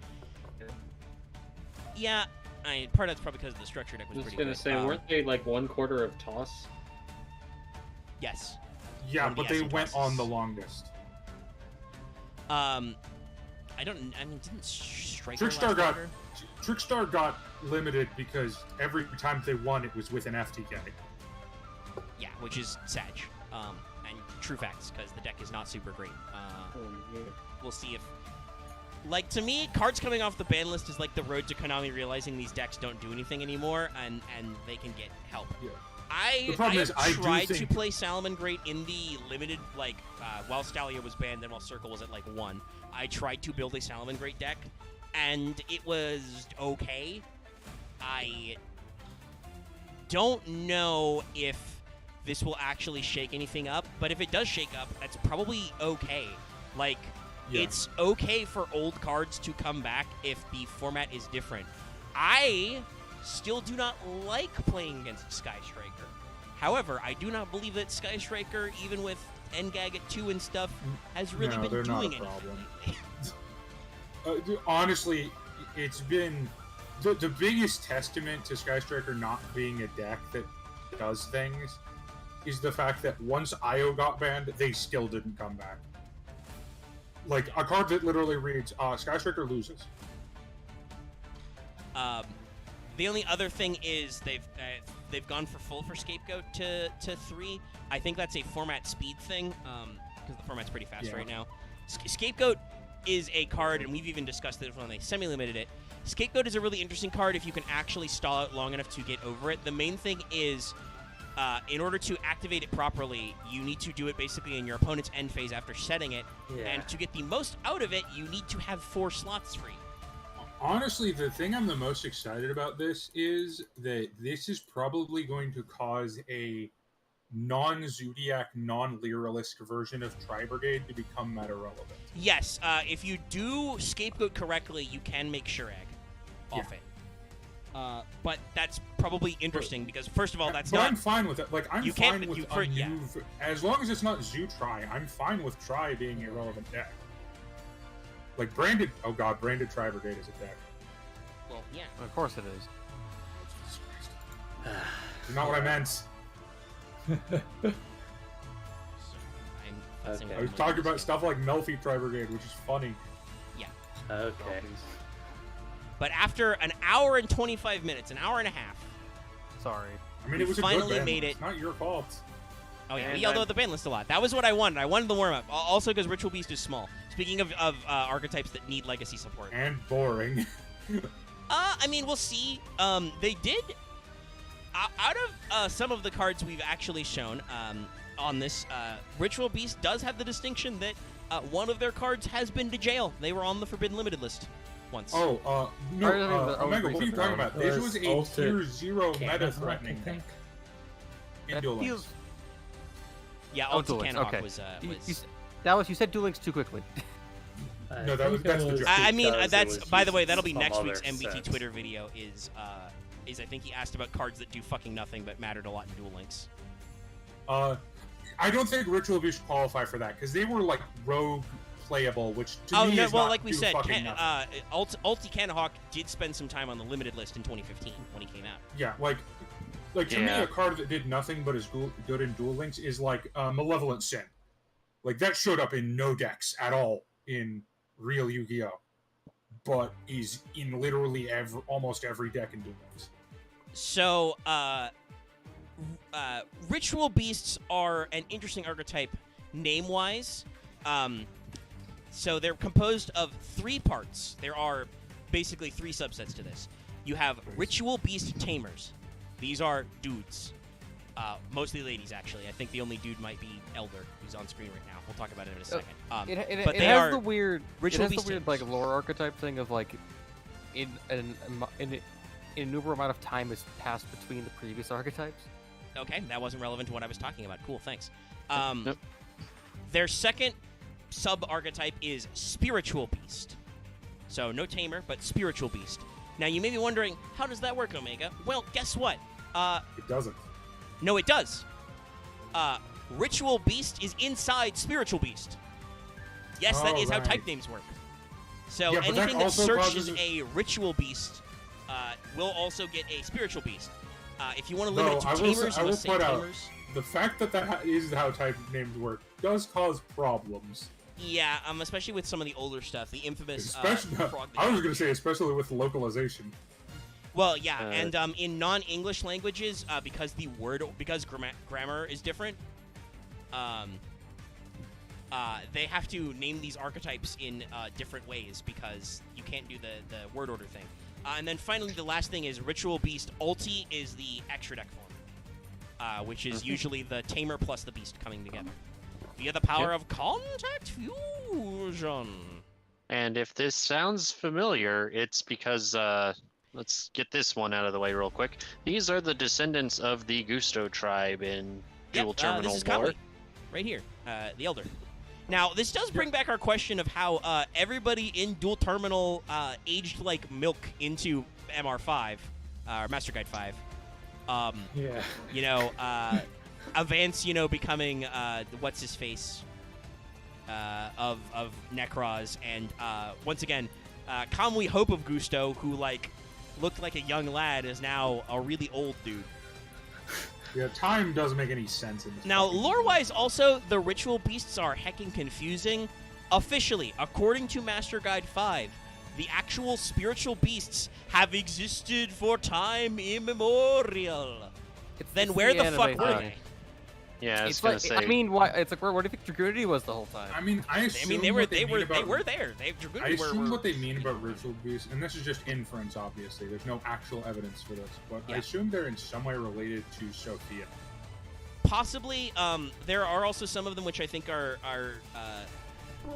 name checking, or at least archetype checking, like some old Naturia shit. There's also the fact that, spoilers, the revived Falco technically becomes an ulti ritual beast later.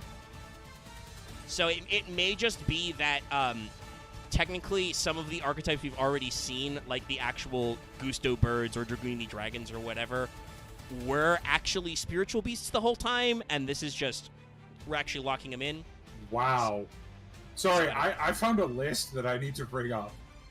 What's up? Okay. Which one? So this is... I was looking up Ritual Beast archetypes, and I got a list of 10 worst Yu-Gi-Oh! Archetypes of all time. Want to know what number 4 is? What?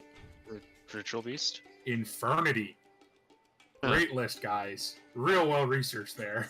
Is it CBR screen ran? No, it's I wonder if it was written from the perspective of current, not from the perspective even of then that's not true, because I can think of 4 worst archetypes off the top of my head. Volcanic? No. Volcanic isn't even on there. No, for example, BS is only number 10. They put BS over Infernity. The Gala is not even an archetype. Infernity great. Okay. God, at least fucking they got like 1 and 2 and 3 kind of right. But so, the Ritual Beast... Venom above Infernity. Fuck off. The Ritual Beast tamers are psychics, and I believe most of them are wind. Yes.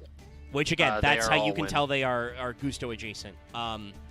And also has some overlap with, for instance, Pilica, descendant of Gusto. We'll see her again later, as not a Gusto. And then the actual spiritual beasts, when we get to them, are all different types and attributes to fit their spiritual powers.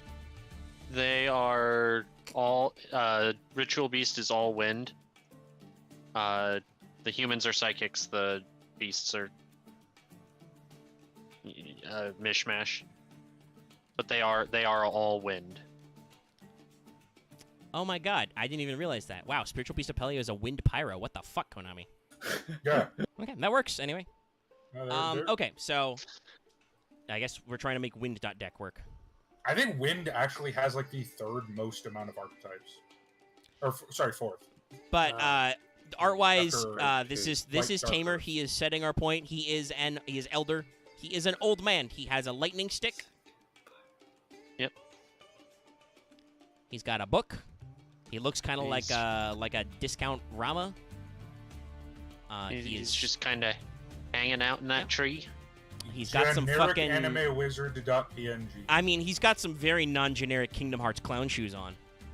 Yeah. I mean, that's kind of generic for 90s anime. This character just literally looks like he's out of Tsubasa Reservoir Chronicles. Fair enough, Dallas. Deep cut. But yeah, he is an anime man. I'm getting old. Okay, this one reminds me of the old man character from Rasheed or Bisco. Okay, that's a deep cut. Jesus Christ. You win. So, I don't think we have anything else to say about Elder other than that he, used to be Kamui and he's old. So. Hold on, I need to find my Ritual Beast deck in here. So Elder is a level 2 wind psychic, 200 attack, 1k defense. You may notice this card is still limited in Duel Links. After you normal summon this card, you can normal summon a Ritual Beast monster during your main phase, in addition to your normal summon set. You can only game once per turn. Ayo. You can only special summon special summon Ritual Beast Tamer Elder once per turn. Yeah, so that's a bit of text that I think is on every card. Now, you might be saying, why would I want to special summon Ritual Beast Tamer Elder. We'll get to that in a minute when we talk about the fusions. Yeah. Spoiler alert: all the fusion can uncouple. Yes, they are contact fusions in the vein of the classic, the way XYZ and then ABC did contact, so they can decouple, recouple. Also, several of their spell traps involve special summoning back banished monsters. So, Konami is trying to prevent you from being too explosive with this card, which obviously in certain formats doesn't matter. But yeah, because this is a contact fusion archetype, the fact that this man gives you an extra normal is very important. You can do some very funny shenanigans with the Ritual Beast in certain archetypes. Yeah. But this is a man you run at 3 so that you can have that ability on hand as often as possible. Sorry, I do want to point this out because it's just so bizarre. What's up? God, I love how weird the Duel Links meta is. The top decks right now is DDD, because I think they got a new skill recently. No new cards, just new skill.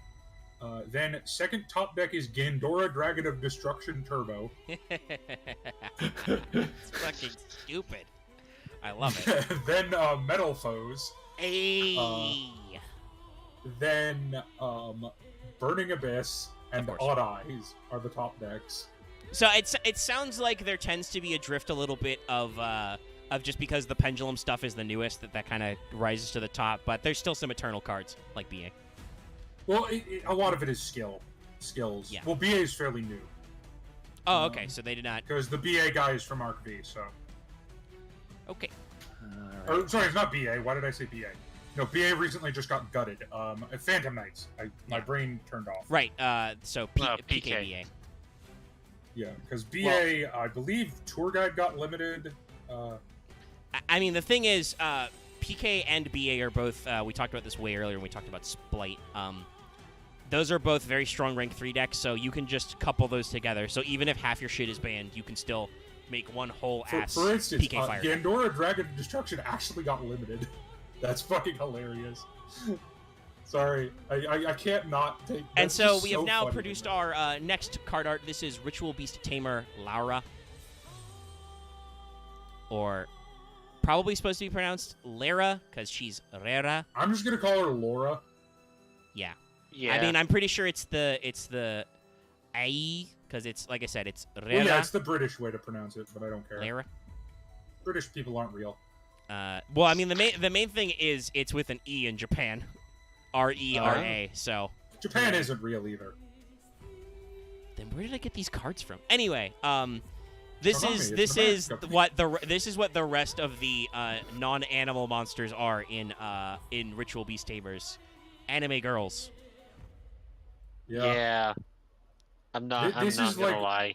That's true. I think Ritual Beast is one of the first really anime archetypes. I mean, this is definitely was Secret Forces in early 2015. Yeah. This I think this smacks a lot of just the general art direction of the time. Yeah, this is a lot of heavy duty anime waifu marketing. I'm not gonna say so far as like this is a little after like Moe Blob marketing. Like there's definitely distinct aspects of Lara's design here. You know, she's got spikes and floofy shoulders. They've added the little she has a lot of fire detail at her staff. Guess which one she hangs out with? The Pyro. They actually recently unlimited Winda. So I will say the bit of at least how I guess with the recurring themes, like I could see them this as I guess not even as a deep breath. I could see this as not a party member in a JRPG, but as one of those actual properly designed NPCs, a reoccurring NPC design. I mean, yeah, there's only a few of these guys, so they have fairly distinct designs. They're not meant to be a mass-produced archetype. So they've done good at least at making everybody visual. They have their element cues. We already saw Elder was lightning. Lara has fire. She's like I said, she's got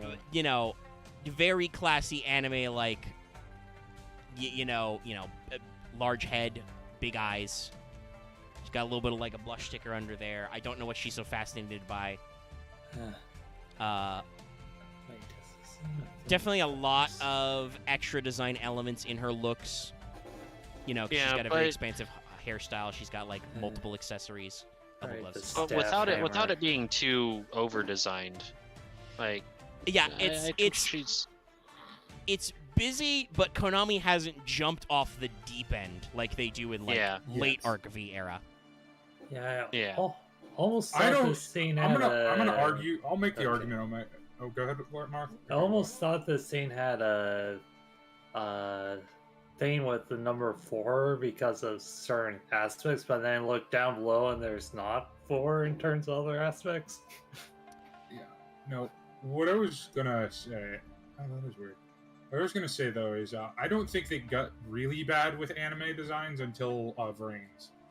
Like Vrains and the two main female characters having the most anime girl archetypes yet. I mean, that is certainly, now that we've started opening Vrains packs, we are certainly in peak waifu tax era.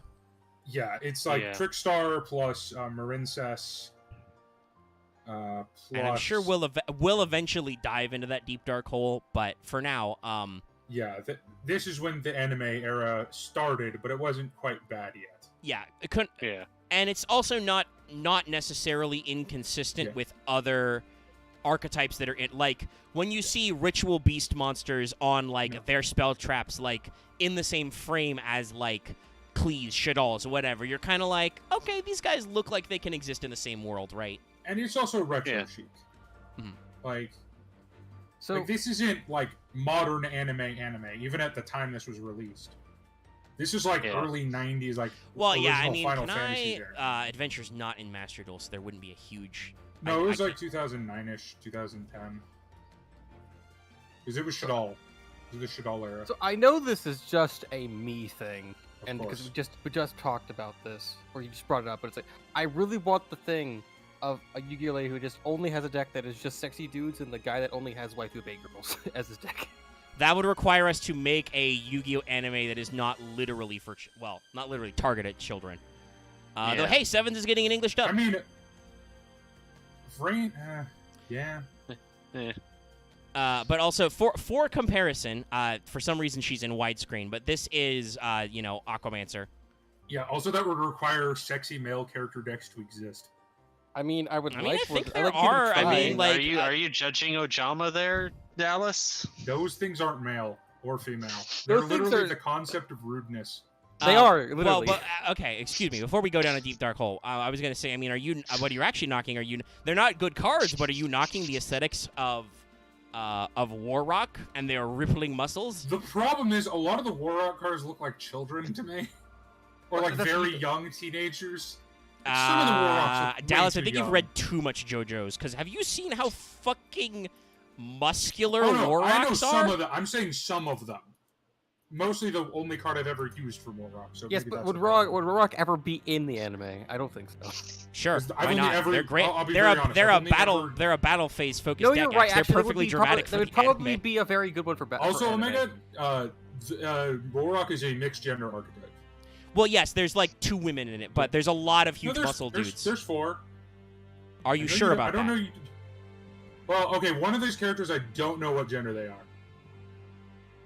Orpheus is... The position of this character, I don't know. I think this is a dude, but I'm also not sure. Shout out to Warrock for being so unloved that they lose out to a... Did you get higher res copies? No, he double posted the same bad res. Yeah, no, the only one I've ever seen is Gactos, who I'm pretty sure is a child. No, I'm pretty sure Orpus is a dude. I just can't tell because I think there's a better res version of this. Or an emo band person. One of the two. I mean, yeah, he's very emo, but he's like an Orochimaru type guy. Never mind that at least at one point Orochimaru was a chick. He looked like a dude most of the time.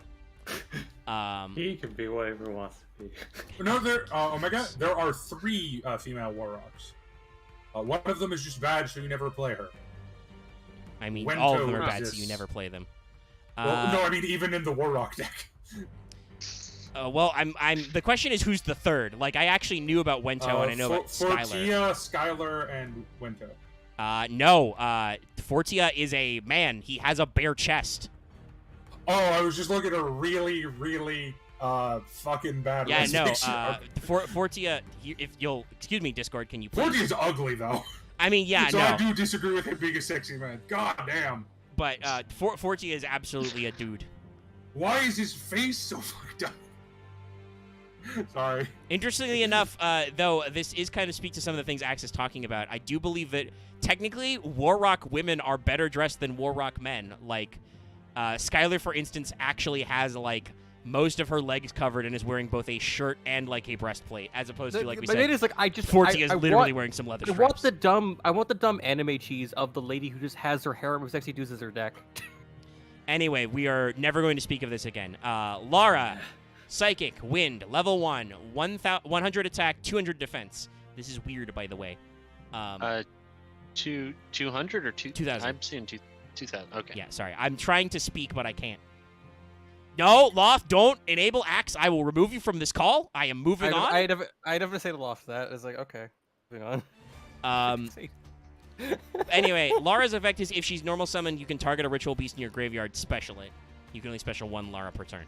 So, I think Lara has a weird stat line because she is a wall. She's a level 1 with, like, the same stats as, what's-his-face, Flameville Guard, right? Like, no attack, big defense. Obviously, you're a Contact Fusion archetype, so you will probably Contact Fuse right away. But it's a very weird stat line where this card is meant to be normal summoned so you can go into a Contact Fusion. Why did you give her a big defense? So, I assume then that, and this is why Laura is, I think most of the decks I was looking at ran Laura at 1, because you use her to, pull a monster out of the graveyard to immediately Contact Fuse with. Or if you're going back into her, you bring her back in defense. Yeah. When you special summon her. And I will say, I think Zed talked about it in chat. I don't think Aquamancer's art is too far from, and actually they've got kind of, no, the eyes are a little bit different. They do have the same little blush effect, but that could literally just be Photoshop. I think it's like a slight improvement upon it. But I think the art direction is a little bit different, like, but they're definitely in the similar vein. But this is Yu-Gi-Oh! Trying at its most to be JRPG. Peak or even post-peak. Well, no, not JRPG. Well, I mean, some isekais are JRPGs, but that's not what Adventure is. Literally the. It took Konami way too long, but it is literally the isekai as archetype. Sorry, we talked about the ban list for way too long, and I can no longer speak English. We could read the cards for you. I don't know if I trust you to do that and do that in a timely manner. No, I will read the cards. I will actually try. Dallas will just say read them on purpose. I won't. No. Actually, you overestimate my ability to read. Yeah, exactly. Say, what do you mean to read? Like I was just thinking, Dallas will also try and fail to read. Yeah. Anyway, here's a card we might be seeing again later. This is Ritual Beast Tamer. When. I know it sounds like a joke, like who's on first, but no, it's when, no H. I mean, I found a sexy male archetype. Or one of them. Why do you all get shivers from that? Hold on. I didn't shiver. I chuckled to myself. I was like, I had a Twitch reaction. I'm the I mean, to be fair, it has one male card in it, but it also only has one human card in it. So I think, or 2 human cards in it. So I think it half counts. Fuck Eldritch, okay. Evil Eye, not Eldritch. Evil Eye, okay. Yeah, Evil Eyes. Generally, Evil Eyes are pretty good looking. We'll have to put that in the fail portrayal. Sezreal is dressed as a bondage model. I mean, Eldritch in his alt art is a sexy man, but he's a lich, gold skeleton. I don't know. Axe, the bone jokes write themselves. He has some eye and tentacle growths, but I can deal with that. I have absolutely no idea, Marth. I really don't know. Let's not even bother. This is when. So you will see this card again later, a couple of times, but We fit the general format. When I mean, I have some questions. Like, Wen is very obviously smaller and younger, but she also has like, compared to Lara, has like she's got green mascara and purple streaks in her hair. That might be natural though. This is Yu-Gi-Oh. So I'm a little confused why she seems to be making so much effort considering she is the water one. But like otherwise, color levels, you know, she's got kind of a blue to purple color gradient, which befits the water. She's got like little water things and 4 water droplets.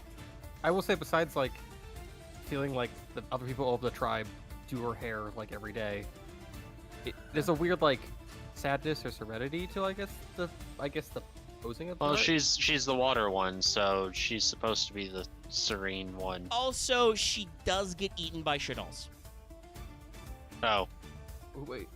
Hey, what Shadal card has Wen in its name? Wendigo. Wendigo. Which is the wind one. Hey, funny how that works. Yeah. Yeah. It's okay. We have a happy ending. Literally, everybody gets better. I was gonna say, don't worry. Ritual Beasts will get one back from the. Yeah, Ritual Beasts come out of the character arc with extra characters. Funnily enough, we'll get there. That's very late support, but it does tie into the whole thing. But yeah, like I feel like we're maintaining, much like with Lara, we're maintaining our theme of where we have a lot of extra things going on to like sell the aesthetic, but it's not quite too much. She certainly has a lot, but it's never like to the point of where we've looked at some hero cards that were like, why the fuck do you have 4 shoulder pads and 12 spikes? You know. I still think she has enough hair to be like she has like a professional hairstylist. Yeah, the hairstyling is a bit much for me. I'm like the makeup and the hairstyle. I'm like, you are clearly like 10. Who the fuck does this for you? It's like, are you like doing a model shoot? It's like it's really nice looking, but it's a bit much.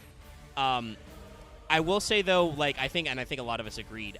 Like Axe immediately was like, she's got like that, you know, calm, serene expression on her face. It's certainly striking. I think art that's very direct. So like you can tell that she's like slowly trotting through water. Yeah. So Ritual Beast Tamer Wen is a level 3 psychic, 1500 attack, 1000 defense. Yes, also this small child has more attack strength than the old man and Lara, who looked like, you know, at least in her middle teens, and also had a hammer she could beat people up with.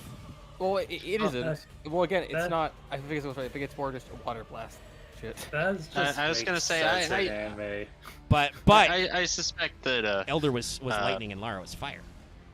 Yeah, that Laura's too sweet to hurt people. So when normal summoned, in case you haven't told that's a big thing these guys do, you can target a banished Ritual Beast monster and special summon it. So this lets you know, cycle back your banished boys, which is important because hey, you do contact fusion. That means you means you banish. Yeah, I was gonna say in this case, yes, you do banish when you contact fuse with these guys. That makes Wen a little bit more of a better draw than Laura most of the time. Also, let's be honest, 1500 attack versus 2000 defense. Usually, that you'd prefer having a monster with that 1500 attack. Yeah, if you're not contact fusing, the things that Wen beats up are a little broader than the fact that, like, oh, well, 2k defense will definitely save me from getting my teeth punched in. Yeah. Or you know, when you unfuse, again, we'll get into that when we get to the fusions, but first they do we that have to a lot actually talk about the spiritual beasts. So this is our first one. This is the one I mentioned before. This is spiritual beast Apelio, who is a wind pyro, and that's pretty cool. It's a little fire lion. There's a lot of like fire plants. Yeah. Like fire blossom. Yeah. And, no, I'll be honest. I think most of the ritual beasts actually, or the spiritual beasts actually look pretty cool. Most of them. Yeah. So, also, Marth brought up the 4 symbolism earlier. That is actually important. I believe all these spiritual beasts are level 4. So all the tamers all the tamers have 4 pips to represent their monster, probably. I'm assuming anyway. You know, Apelio has the same crest that Lara has. He's not. I don't think he is. He is directly related to Naturia, quite. Though there is some crossover later. We'll maybe talk about with some of the monsters. But he does definitely have some Naturia vibes in how he's like got the plants integrated on like his paws and stuff. There's this interesting cross section of nature and growing things and then fire. In a good way. I am the god of hellfire. I really like the bright orange they use for this. Yes, we've talked. You missed when, and now we're on Apelio. God, this cat is. Why is this art bad? Like, there's something I have a problem with this art, and I don't know why. I mean, I know why now. He's yawning. Eyes look fucking weird. I do think now because I whenever somebody says this art weirds me out and I'm not sure why, I usually go to the eyes. I do think the eye lines are a little the white eye lines are way. I get the impression that it's closed. So. I mean, they are closed. No, it like looks badly drawn though. Like that's the thing. It's like it doesn't look. I've noticed that your kryptonite is like you just can't help with anything but any kind of faces ever. Anyway, faces are the easiest thing to screw up, I think. Well, yeah, that's where the Uncanny Valley comes from. But no, I do kind of feel like the and then it's got like the whitening effect looks weird. It's got like the two dots for like eyebrow dots, like a very classic Japanese thing. I feel like it's the artist clearly is going for something like a yawn or a growl, either or. But the lines where its eyes are both closed and then it's got like white eye markings and then also green eye markings kind of like don't line up 100%. Like the dot lines to like here down don't quite line up. It's very subtle and you only see it when we're looking at this card like lunatics, like absolute savages up close. Like review show host. No, even from like far away because I'm looking at like a more. My arm was in my way. A more whatchamacallit, subdued, like it's just the white markings when when no other part of his body is white is just weird. I mean that's kind of incorrect. White paws, white belly, white chest. I mean it's a little more pink. I think there's some interesting contrast in like the eye markings are very white. It might just be that markings... It might just be that me. Fuck. It might just be that the artist should have probably added a little bit of shading there, like a little bit more of the pinkish fade, and just couldn't because it's such a tiny-ass marking. Like, his eyes look like, the way his face is designed looks insectoid a little bit. I don't see that. Like I said, I just think that the eyes are I don't mean insectoid in shape. I mean in, like, if you look at butterfly... Like, I'm thinking butterfly patterns. Like, butterfly and moth patterns more like... More than, like, bug. I mean, I get if you were looking for it, because he also has the two white spots on the top of his head. The diagonals can kind of look like, and then the weird accent marks in the corner that can kind of look like the outlines of butterfly wings. I don't think that's what the artist was going for, but this is the thing we're talking about with the Konami eventually strays towards an area where some cards get over designed. There's a lot of little extra details. They're not really bad on Apelio, but why does he have a knife? They do kind of. No, he doesn't have a knife. It's the stirrup for his saddle. Oh, that is a stirrup. Okay, it looks from an angle. I think I did make that mistake earlier, and I just didn't mention it. But yeah, no, if you look at it, he's got a saddle strap and a stirrup. Okay, no, that makes more sense. Laura would probably is riding him. Yes, that is actually. I thought it was like a saddle with a knife on the side for spring. No, it's the stirrup. It's a little like weirdly flat, but like Apelio's art is fairly all right. I think it's got some. I think the fire design is pretty nice. The color comp is good. There's actually kind of a weird like heat vapor effect off like. There's like everything but the face is fine. Plants on his legs. Also, he's setting the forest on fire. Yeah, he's doing some burning, but anyway, it doesn't matter. I always thought those flowers just go on fire because all I know specifically those. Love, you say you hear hellfire. I hear fucking Beavis and Butthead. Burn, fire. No, fire. you literally quoted fire by Crazy World of Art. I also noticed. No, I quoted. I'll link you to the song because it is worth showing, especially the music video. I also noticed the sunlight effect. And like, there's actually a lot of like weird, like I guess background mosaic effects on this section. Not bad. Nah, not mosaic. No, it's just God rays. It's all straight lines. Okay, I guess lighting effects. Like they are doing like you can see like there's sharp lighting with clear contrast here, and then there's like softer lighting, and then there's even softer lighting. So there are some interesting like layering style lighting it's already effects. 11. Holy shit. Okay. Hey. Yeah. So the thing I literally said, Dallas. Cool. Dallas doesn't exist in the proper timeline. He's like always 2 minutes too fast or 2 minutes too slow. I'm exactly when I'm supposed to be. So, spiritual-based Apelio is a wind pyro. We talked about that earlier. That's pretty neat. He is level 4. He has 1800 attack, 200 defense. Dallas, don't pay attention to text chat. And then, so he's got a decent stat line is what we're getting at. But then once per turn during either player's turn, you can banish a Ritual Beast card from your graveyard for the rest of this turn. Ritual Beast monster you control gain 500 attack and defense. You can only special summon Apelio once per turn. So, on the off chance that somehow you don't get access to a contact fusion, or you already have one and then somehow you were able to like get extra specials or normals and get Apelio on board, he's a pretty decent card. 500 attack and defense is nothing to sneeze at. That puts him, because you know he has to be on the field. That puts him at 2300, which is pretty good for a normal summon. Yep. You know, that makes Wen a 2K for a level 3, which is pretty good. And then obviously your fusion monsters will get better. It is also a quick effect because it's on either player's turn, so.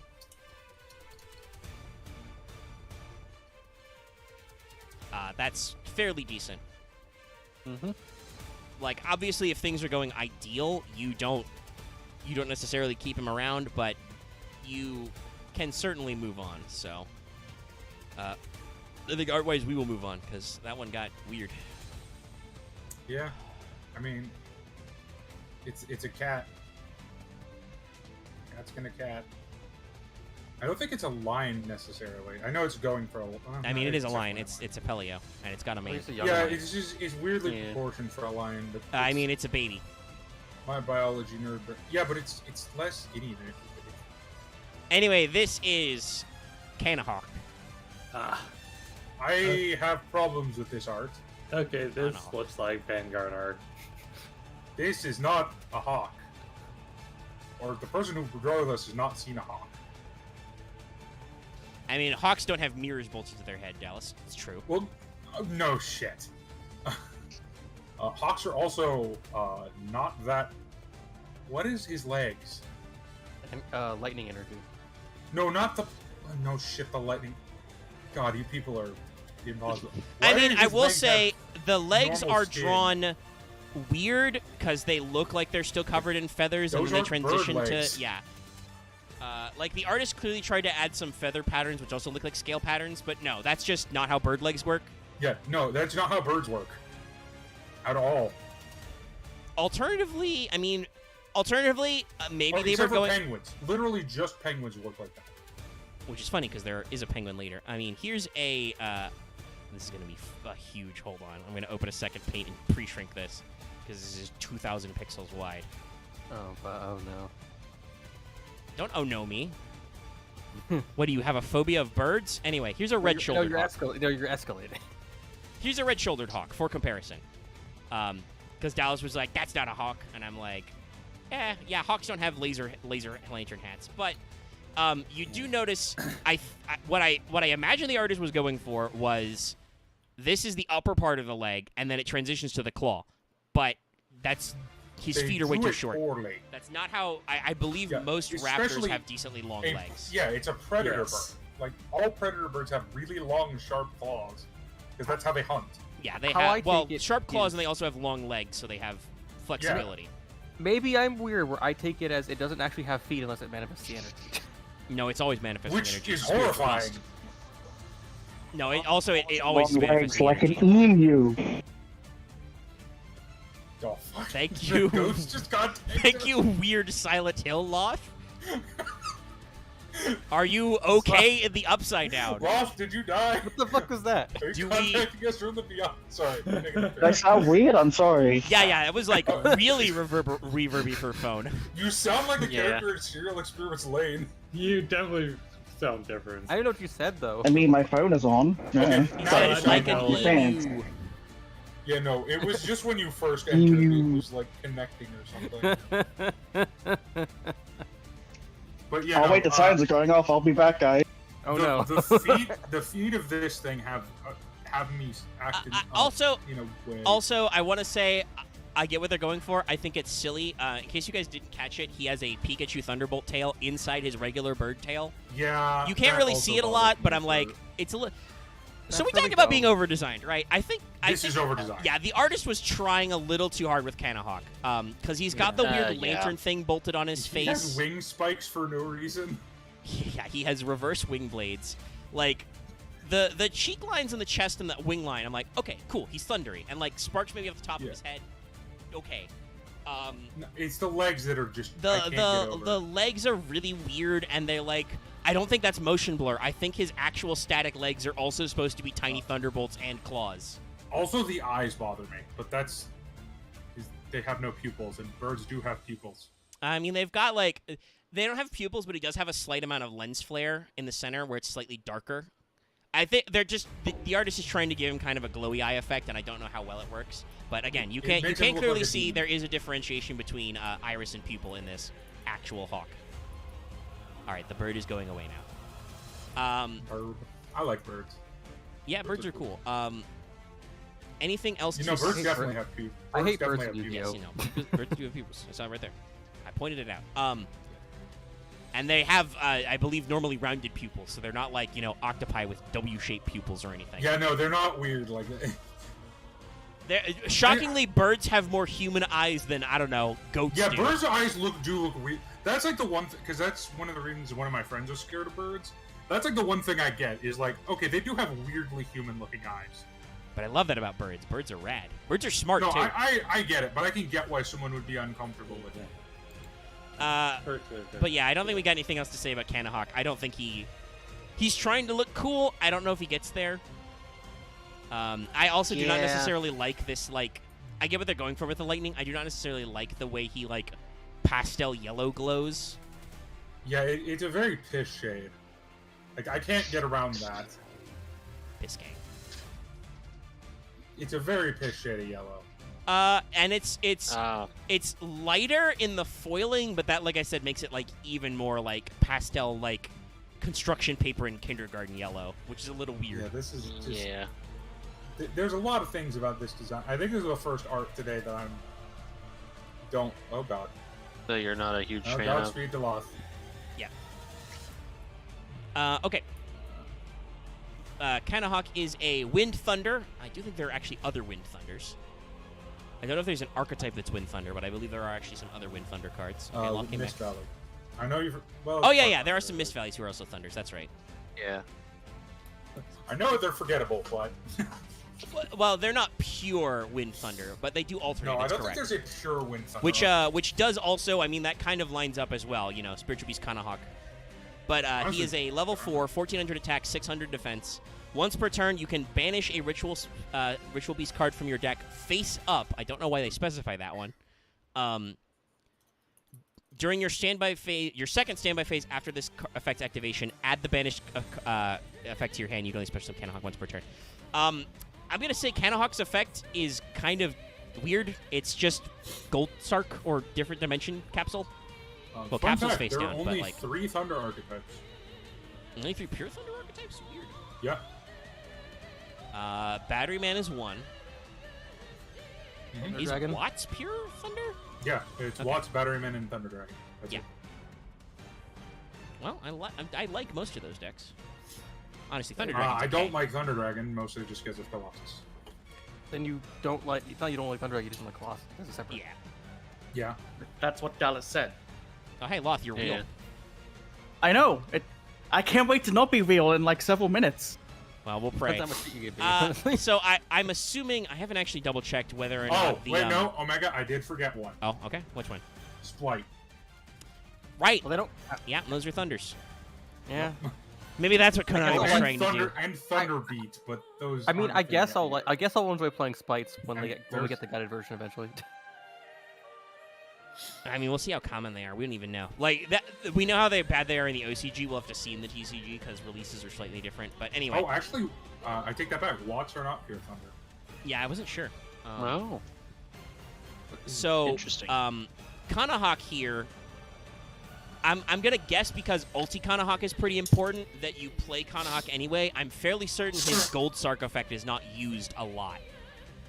It's used because of it. It's used because of a specific kind of combo you can do with Ritual Beast. Yeah, I assume you would use it mainly not to actually Gold Sark it, but in order to get around it with a card like Wen. Like if you have a Wen on hand or something, you would cheat it out to be like, I banish. Now I summon it back early. Yeah, that's primarily what it's there for, is to set up your which is your banish pile. Which is neat, but I feel like, especially nowadays, is a little bit slow. It's a little clunky. I mean, it's important, though, because of how, some of the Ritual Beast effects. Yeah, I was going to say, it's also very important for getting certain monsters into circulation. Okay. Like, sometimes you just don't open up certain stuff that you need. Well, I mean, also, to be fair, you have several ways to get out of Banish, so even if you, like, Kanahawk Gold Sark effect, and then he gets popped, or you get rid of him, you can still, like, work with your monster that's banished. So it's kind of a weird, it's like a foolish almost type search, because your deck intrinsically interacts with banishment. It's still, like I said, it still feels a little clunky, because you're dealing with the normal summons and stuff. But certainly he works in archetype. You want as many cards in your banish zone as possible for Ritual Beast. So we play... Hello? Did you not copy Animal? Paste. There we go. It's Spiritual Beast Petalfin. It's a dolphin. Yeah, It's dolphin. cute. This is the one they don't play. It also doesn't look like it actually you either intended. don't play or you play as a one-of. Yeah, this one is just super cute. There's nothing much else to say about it. I was gonna say I don't think it can bend any of its limbs. It feels like it can't. Yeah, of course it can. Do you not understand how dolphins work? No, Well, I'm no, already it has it's the those way. weird fin guard things on it. I was thinking all the way it's covered. It looks like it's like a plastic molded toy that has like no locked bend. on again. I mean, it might be. I mean, he did say he might explode again. I mean, it might be a little plasticky, but that's just because the artist didn't draw any articulation lines. The joints for its tail and fins are not where those guards are. Well, if you think you're behind, I'm on like, oh, no, he's gone. Like it can still wiggle its tail and flap its wings. That guard doesn't actually stop it from doing that. I know. I was getting the feel that it feels like it doesn't have articulation. I mean, it is a static image, yes. But yeah, no, I don't have much to say about this. It's not the worst designed monster. No, and I like the little touches. Like, obviously, they all have the weird staff thing. This guy's got a mirror face, but I like that it's got, like, a little copy of Wen's, like, scarf, like, kind of wrapped around its tail. That's, like, a neat little detail. Once again, by the way, again, the backgrounds in this, chef's kiss. Like, very nice. Look at the god rays. Look at, like, the multiple layers. You've got the little fish there for depth. Like, the artist clearly knew what they were doing. It's just... they were told to draw a pink dolphin, and there's not a lot you can do with that. It's kind of actually the least cool part of the art itself, honestly. I will say at least the wind probably painted all the markings on it, I guess. No, I mean, they could be natural. Remember, these guys are magical. They're spiritual beasts. Yep. They may naturally occur with that. This one is a wind aqua, which I believe is also not unheard of, but pretty rare. Yeah. Probably reserved for some weird flying spaghetti monster things or something. Yeah, I don't know. Well, there's like 3 cards that came out in early Zexal that I hated that were like wind fish. Oh yeah. Anyway, that deck is so weird. Petalfin is a wind aqua, like we said. 0 attack, 2k defense. Once per turn, you can banish a ritual beast from your hand, and then bounce a card your opponent controls. You can only special summon once per turn. Again, this is okay, but a little slow, and unfortunately compared to Kanahawk, I will say, this effect is definitely worse. Yes, you get to bounce right away, but it requires you to have a card in hand as opposed to in your deck. I forget, but did I miss when you guys talked about a card that lets you recover from banished? We'll get. That's yes. for spell traps. But when also you missed when you normal summon when there's also a fusion. Well, I believe all the fusions can return from banish. No, there's one split. There's one that does it by not just splitting. Okay. So that makes sense. Also, there would be other recursion and claiming. It's very good. That's why you want to load up your banish zone. Yes, but you can recur from banished. Also, not too pot of acquisitiveness also came out around this time. I don't think they ran it though. Probably not a lot, but I mean, especially in our format, they just have so much self recovery. But it is actually time to get to the extra deck, because we're gonna move into the first 3 ulti beasts. As we said earlier, but in case you missed that, this first block and the majority of the archetype all came out in Secret Forces. The same time the Necros came out, and while again, Cannahawk spent some time on the ban list. Ritual Beast, had some waves. It is not the same level as Necros, and certainly I don't think was as memorable as Yosenju's Stun. Not that we're saying Yosenju was good, but that deck has left some unfortunate impressions on people. Yeah. Ritual Beast is a better deck than Yosenju and was represented more. It's just Yosenju is more notorious. So this is Ritual Beast Ulti Apelio. I think it's a cool shot. I'm not sure what I feel about the details on the grow version of the Lion. I have problem with artwork. Yeah, now that I've seen this guy big blown up, my main thing is I feel like he's got a tiny face. Yeah, he got a case of I think Laura's small head. Doing her best. That's all I can say. Her hair looks cool. What the fuck happened to her staff though? It looks exactly like it did, only now it's got her medallion in the end.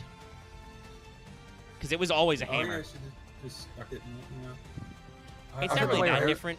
This thing's head just looked weird. Yeah, so we went for the really, really, really big mane, very floofy mane, and we were like, fuck, he has to have head in there somewhere. And they also, who gave this poor lion steroids? Well, I mean, it's magic. True, but lions are thin and lanky.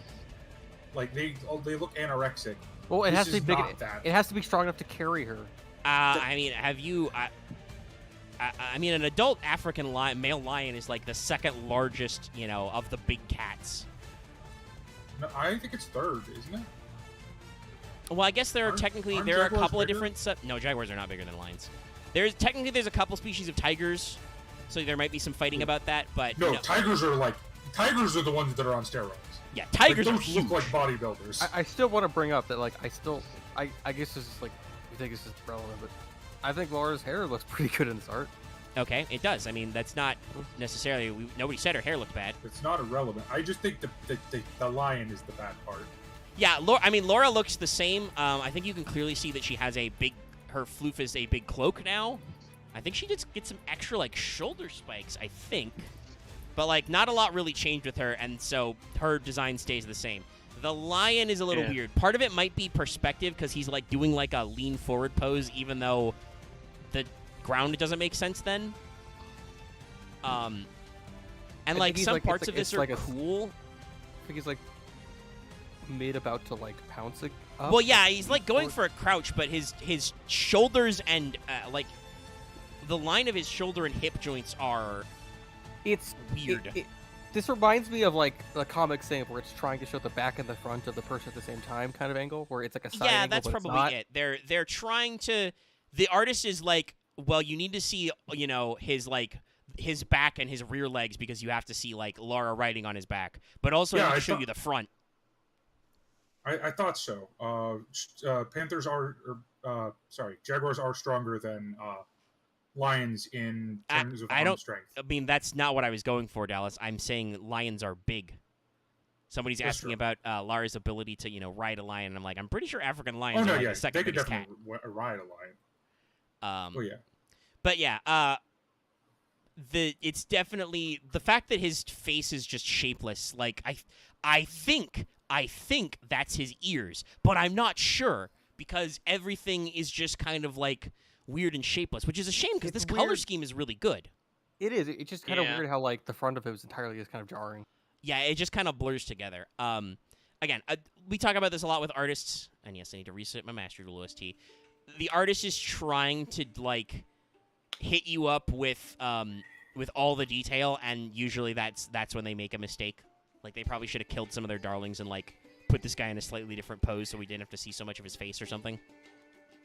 This definitely reeks of, like, not having a set style.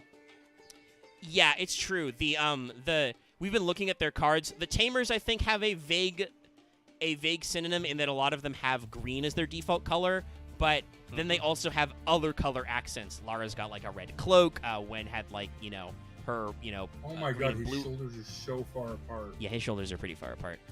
But also, Dallas, he's somehow, you can see both his shoulders and one of his hip joints. Is his head, like, straight up? What the fuck? Like I said, the perspective is fucked. It's not how cats work. Yeah. It's not how most animals work. I think Axe said it right- best. It's very comic book. But it's also like jarring It's and like it's like bad comic. But also, but now we're reminded me of our catchphrase for Delta Green. That's not how anything. That's not how that works. Period.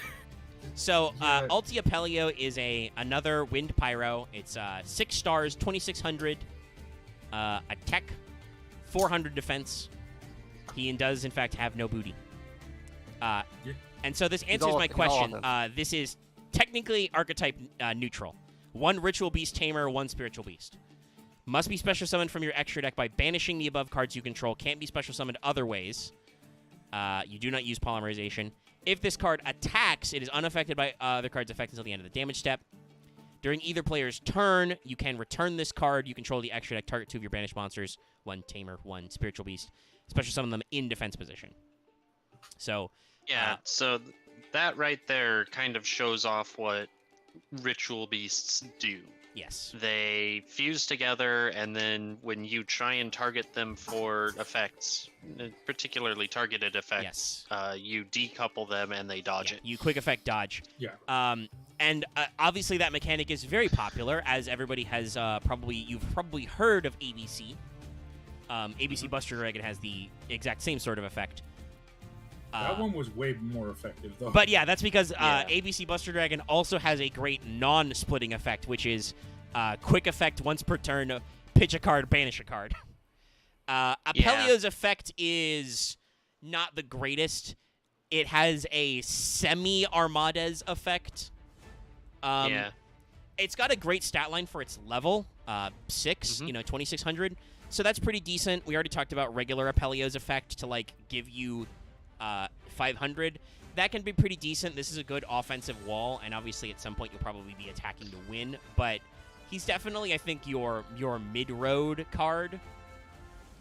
And the beautiful thing is, like we said, these guys are technically in archetype generic. You don't need Apelio to make Ulti Apelio, which is good. Yeah. No, with any one tamer, any one beast, you go into whatever you want, with one exception. Well, and also there's some cards you just don't play. Yeah. Spoiler: one of the fusions is kind of bad. Okay, so let's not talk about the bad one. Let's talk about the guy that actually got on the Forbidden Limit list for a little bit. Yeah. This is Ritual Beast, Alta Canahawk. Obviously, this is Elder plus Canahawk.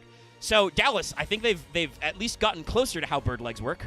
Oh no, yeah. This art looks armor scales in the same way that Apelio looks way worse than Leo.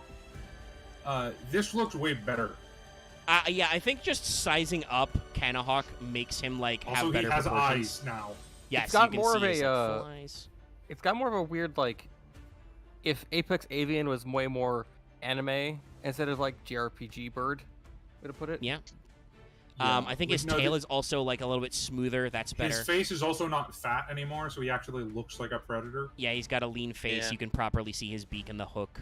Yeah, no, this is just a straight glow up. Yeah. I mean, he still has the dumb crown thing, but he can't. I mean, yeah, that's his. It's It's for the his magic, weird sigil. so. We can't really do anything about that. I will say, like, he also legs still are has cooler. weird wing spikes. He's got 2 more now. Okay, no, his legs are still fucked. They look good from the outset, but then you realize that's just armor. I mean, yeah, it is an armor plate. I think also, I mean, you can't really tell though, because like it's kind of the same color as his feathers, but kind of not. It's definitely like the artist got more impressionist with it. Like it's kind of like swooping, and it's you don't see the details, so you're kind of just like, eh. And even if they're still feathered, they're a lot longer looking now. Like, he looks like he's got joints in there. Yeah. It's not perfect, but I think it's better. Also, once again, great backgrounds. Great backdrops. Yeah. Mm-hmm. It's definitely better. There's even like a storm hat. There's like a storm starting to brew, actually. Well, it makes sense. He's the Thunder one. Oh, anything else to say there's about... a storm coming in. But are there riders on the storm? Anything else to say about the art-wise of Kanahawk here? Nah. Not really. This is just solid, good art. Yeah, So, level 6 Thunder, 1400 attack, 1600 defense, so not great stats. But it's got the Contact Fusion thing, and once per turn you can target 2 of your banished Ritual Beast cards, return them to the graveyard. If you do, add a Ritual Beast card from your deck to your hand. And then during either player's turn, you can split. So, yeah, Kanahawk just searches. Yeah, he cycles back. Yeah, I was gonna say he sets up your graveyard so that you can banish from graveyard again, or possibly recur from graveyard. He gets you stuff that you still need to get into rotation. Because one of the big things. He is a, I was going to say with that rotation, he is a complete searcher. Any Ritual Beast card, which there are Ritual Beast spell traps. Yeah, because one of the big things you want to do is you want to get one each of all of your tamers and one each of all of your monsters into rotation somewhere, because of their hard once per turn special summon effect. Yeah, because that's when you can start. Yeah, that's when you can start. Oh, I, decouple my Kanahawk and then go back into something else, and then I go into another thing, and that's when you can just get ridiculous with it. Ulti Kanahawk is definitely what makes the deck work. Yeah. Yeah. Because you will always, if you have Ritual Summoned him, you will always have the 2 guys to shuffle back and search, or set back to the graveyard and search. And usually you'll have more, because all of their effects have. Yeah. Now and the reason I believe he was limited is because he's a soft once per turn. So, if you have multiple Kanahawks, you can get multiple recycles and searches. Yeah. Again, you don't necessarily want to stop at Kanahawk, and this becomes the problem of using him as your opener. Is if you open with him, you send your guys from banishment back into your graveyard, you can't actually decouple anymore until you make another. So that's why his stat like line and effect, so and he has useful. no protection, and his stat line is not impressive. So you got to be careful about this. That's why the Kanahawk effect is so useful, and why he's a 3-up is because you can load up. You usually want to get 4 into your banish zone rotation, so you can keep doing Kanahawk and stuff, and it gets pretty. It can get pretty silly. Yeah. Particularly in the Link era, it can get pretty silly. Ritual Beasts are actually a decent Link deck. So, at least for the early part of Link. Hey, let's look at the black sheep of multiple archetypes. Yeah. This. Hey card guys, is you bad. recognize this art? You've probably seen the other version of this card because the other archetype this pairing comes into was slightly more popular in our tournament than the other one. Well, also, this card is bad in its own deck. Yeah, I see what they were doing for this, but it's not. It looks so much better outside of being not an ultra. Well, because, you know the problem. Yeah, the secret rare foiling is bad. You know the problem with this card is. It's only protection. There's no advancement to your game state. But also, it's in a deck that doesn't need protection. Because you can just decouple. Well, no, that's not entirely true. You don't need targeting protection, but that's not what Spoilers. Alta Petalfin is very similar to El Shadal Wendigo, like you would expect her to be. Can't be destroyed by card effects. This means that if you are concerned about board wipes or other forms of non-targeting destruction, Petalfin is okay. No. They have to be specifically non-targeting destruction that is generic. Because, like, Mirror Force decoupling still works. You can just put them in defense mode. Well, that works because they're in defense mode. But, I would argue Mirror Force is still an okay activation because you still get booped. That doesn't matter because this character has the exact same stat line Yeah. Also, yes, she is the Zephyr Pendulum as well. She's like 4 people. But yeah, the main thing is this stat line is the exact same as El Shaddoll Wendigo. Yeah, she obtained like. Also, that means that she has the highest stat. She has the highest stat in Pure Ritual Beast. That 2,800 defense is the highest number you can just throw out. Well, no, there's one more. There's one more. You know, I just thought about, but it's like highest defense. Oh, right, I was forgetting about the other one. The highest defense you can throw out. Yeah, without highest having defense, not highest stat line. So, but the highest stat line you can throw out without having to jump through a bunch of extra hoops. I don't know how extra, but we'll get into it. So, looking at it, reading her card effect. So we're just gonna ignore the card art. Got it. I mean, it's very. I have to ask, like, but is it different? Because it looks like it's the same effect all the other fusions have. It's. Yes, there's a sentence in there. Yeah, all the fusions have an extra effect. Okay, there I see It's it. just her extra effect is not that Yes, impressive. her Okay. extra With her effect stat is line. cannot be destroyed by card effects. Okay, what I want to bring up though is that better art is like I think Wen looks really good in this, and I just think I have to look at his name again. Petalfin. Petalfin is just kind of whatever. I think the this armor's is the most, okay, but I think Wen's looks I'm gonna be not a contrarian, I guess, but I think this is easily the most boring art in the entire archetype. That's fair. I mean, Yeah, I think it it's is. fair to say it's boring because it's not bad.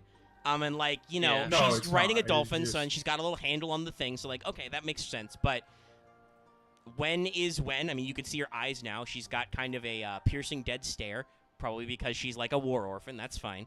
I don't really think Petalfin's sized up design does anything because there's no sense of perspective. He doesn't actually seem any bigger than he did in his normal card art. Yeah. And other than he's got some extra armor plates with some spikes for no reason.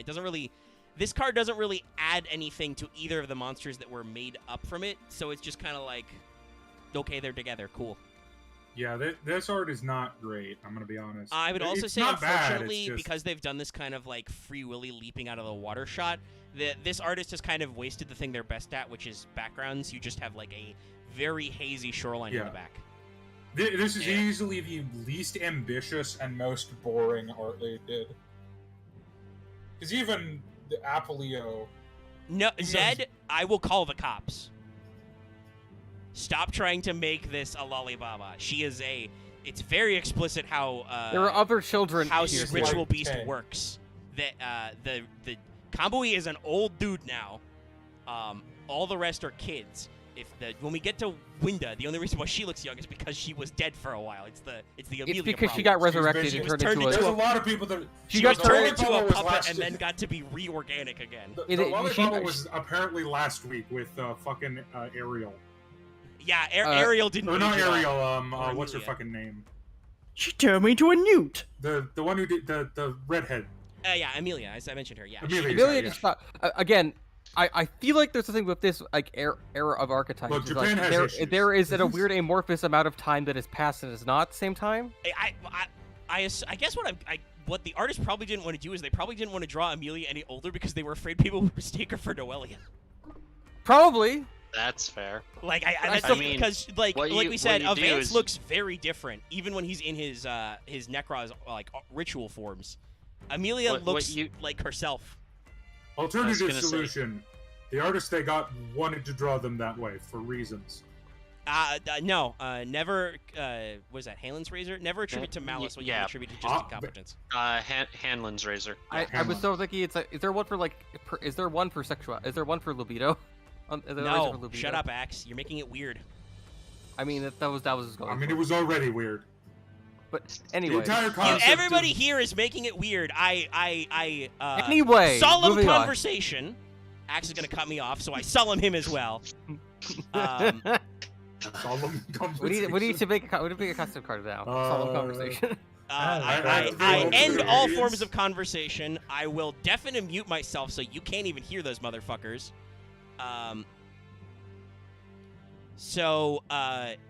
I don't think there's anything else to say about the art. The only thing we haven't mentioned explicitly is her stat line. It's 228, same as Wendy. And her effect is literally just the cannot be destroyed. The other two effects are the return and not return. So I will now move on to the next card. Just she sounds so quiet. So there is a slight gap, a slight weird gap. and we got in Secrets of Eternity, we got a guy. Secrets of Eternity. Oh my god, don't. No, Dallas, I'm not doing a subathon. I'm not MBT as he slowly melts in like the last couple cases of Ace Attorney 3. Omega, knowing how this works, I don't think we get many subs. See? Well, it's because YouTube doesn't have the tracking methods. I am sure people would sub to make me keep streaming or something.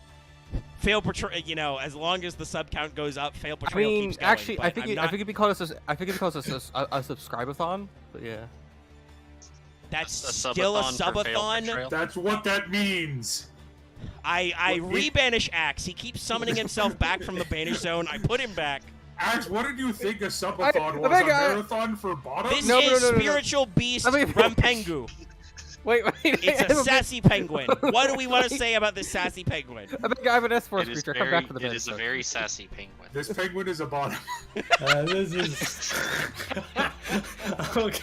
Stop it. We went right back to the word zone. Damn it, Dallas. No, that's just funny. I mean, a couple rides him, Damn, so Dallas yeah. don't miss. Anyway, penguin. Rampengu, by the way. Fuck.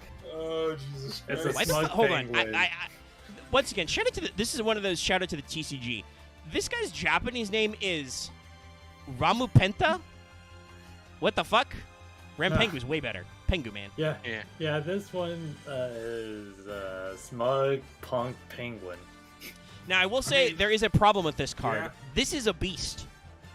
Not a winged beast. Yeah. A beast. What the fuck, Konami? I would argue that the Flunders are weird and penguins should not be winged beasts because they do not fly. But they have wings. Yeah, birds. but Birds, they but should be fly denoted underwater. as... Technically, all winged beasts could be classified as beasts, but I think they should be I mean, classified as Dallas, you're aquas. actually wrong, though, because penguins are not beasts. Penguins are aquas, normally. So, That's true, yeah. No, There the is a Flunders penguin don't deck that be- is all aquas. Yeah. are you saying that this spiritual beast, this penguin here, it should be able to activate Icarus attack? Well, it's Is that what obviously you're a saying? land penguin. No, the water. No, I don't even. It actually doesn't need to necessarily activate Icarus. I'm just saying, like, regular ass beast is not normally how we classify. Also, these. fun fact, I can tell what this penguin is saying. This penguin is saying, I am Yao, king of the rock. That is exactly what he is doing. He is king of the rock. I am Rampengu, emperor of rock. I will say, I feel like Rampengu is supposed to be, like, non-elemental, because he's got the little, like, symbol around his collar, but no, like, he's supposed to be there either master or mascot. I can't tell. So he's later. Well, spoilers, there's no ulti Rampengu. Yeah. There's there's not. Only He gets paired up with Lampilica from the good old Gusto days. Who does have, that's one of the two Ritual Beast Zephras. Don't ask me why they get two. Well, all the archetypes get two for the most part. Because Necro's got two. Though I guess we can say, even though they're both called Ritual Beast Tamers, technically Zefrawendi'S is technically like the Zefra for Zefrawendi'S. And also it's interesting how she kept. Oh my god, I will give you a shiny nickel if you make that the title of this stream. I mean, I could probably do Sir, this is Zefrawendi'S. We already did Man's Best Contact Fusion, but I can make that Sir, this is Zefrawendi'S. But you can put it in the description. No, you will get more clicks if you name it that. But so, Omega, I think it's interesting how. Actually, I'll wait till we get to the card. Then I'll bring it up. Okay. So we're not gonna do Zephras as their own whole episode. Probably then, not. Other than we have to talk about Zefrath at some point, but we'll probably do that when we talk about like. I guess Shaddolls. The last, no, the probably last set of Zephras. No, it'd be Cleese. It would Infernity. Or Infernoid. Infernoid, No, right? Infernoid. I did the thing again, yeah. We do the thing. Also, Infernoid decks do a lot better than I thought. It's just the thing about Infernoid decks is what I've learned from reading old Yu-Gi-Oh! Pro Deck is there is no era of Infernoids. They just pop up in random tournament lists every now and again. Like, oh, hey, this Infernoid player won a regional. Oh, hey, this Infernoid player plays like 4th at a regional. Oh, hey. It's just random. So, Rempengu is a penguin. There's not much else to say about this card art. It's a level 4 wind beast, 1600 attack, 400 defense. So far, this is the this is like our second strongest main deck monster. After the lion, this weird smug penguin. I'm a lion. Once per turn, you can banish a Ritual Beast monster from your extra deck and send one Ritual Beast monster with the same type as that monster from your deck to your graveyard. I assume this is why he's not an Aqua, because then you could do like weird wombo combos with him and whatchamacallit, Petalfin. Yeah. But yeah, this basically lets you banish a Ritual Beast monster from your extra deck to send one from your deck to your graveyard to set up and he's banish not a winged effects. beast because he could do the same thing with Canahawk. No, Cannock's a Thunder. I Right. don't actually think there are any winged beast. Well, they might add one later with the other guy they did the link, but they wouldn't know that at the time. This was still 2015. It's still a weird choice. No, but... that's not a winged beast. That's a psychic. Okay. Also an interesting choice, but yeah. That at least tracks. It's a tamer-ish. It's weird. So anyway, Rempengu is an interesting setup card. He lets you get your graveyard set up. He also lets you banish your extra deck boys without actually banishing them. I'm not sure for what purpose, as your normal extra deck Ritual Beast monsters can't be special summoned via other means. But I assume you can at least put them back in your extra deck, probably, somehow. Probably for feeding graveyard returns from banish. Yeah, I guess that gives you free returns with Canahawk. It's still a weird one. Yeah.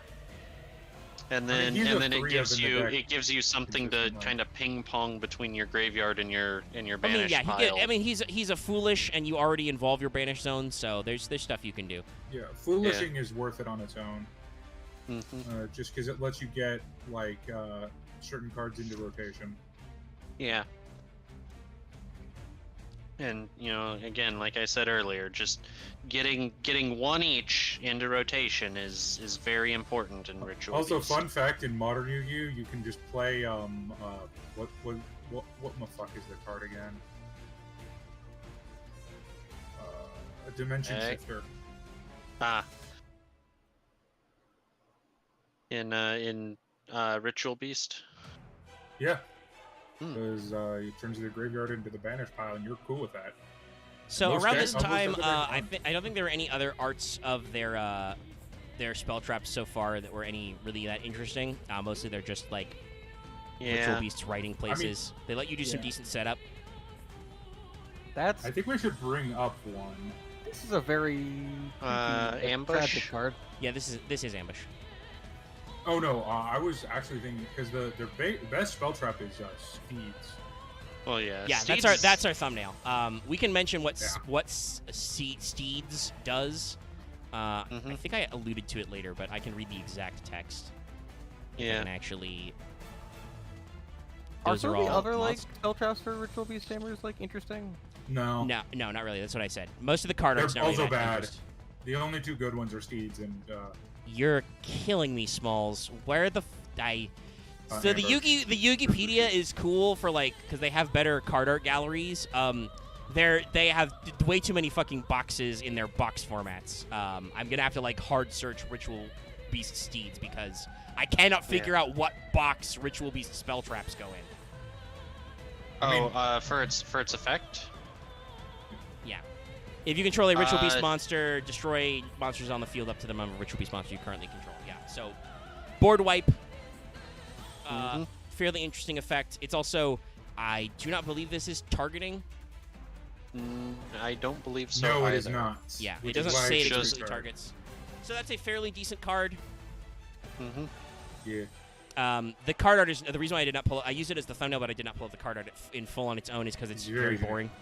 It's just the three Ritual Beast ultis riding around.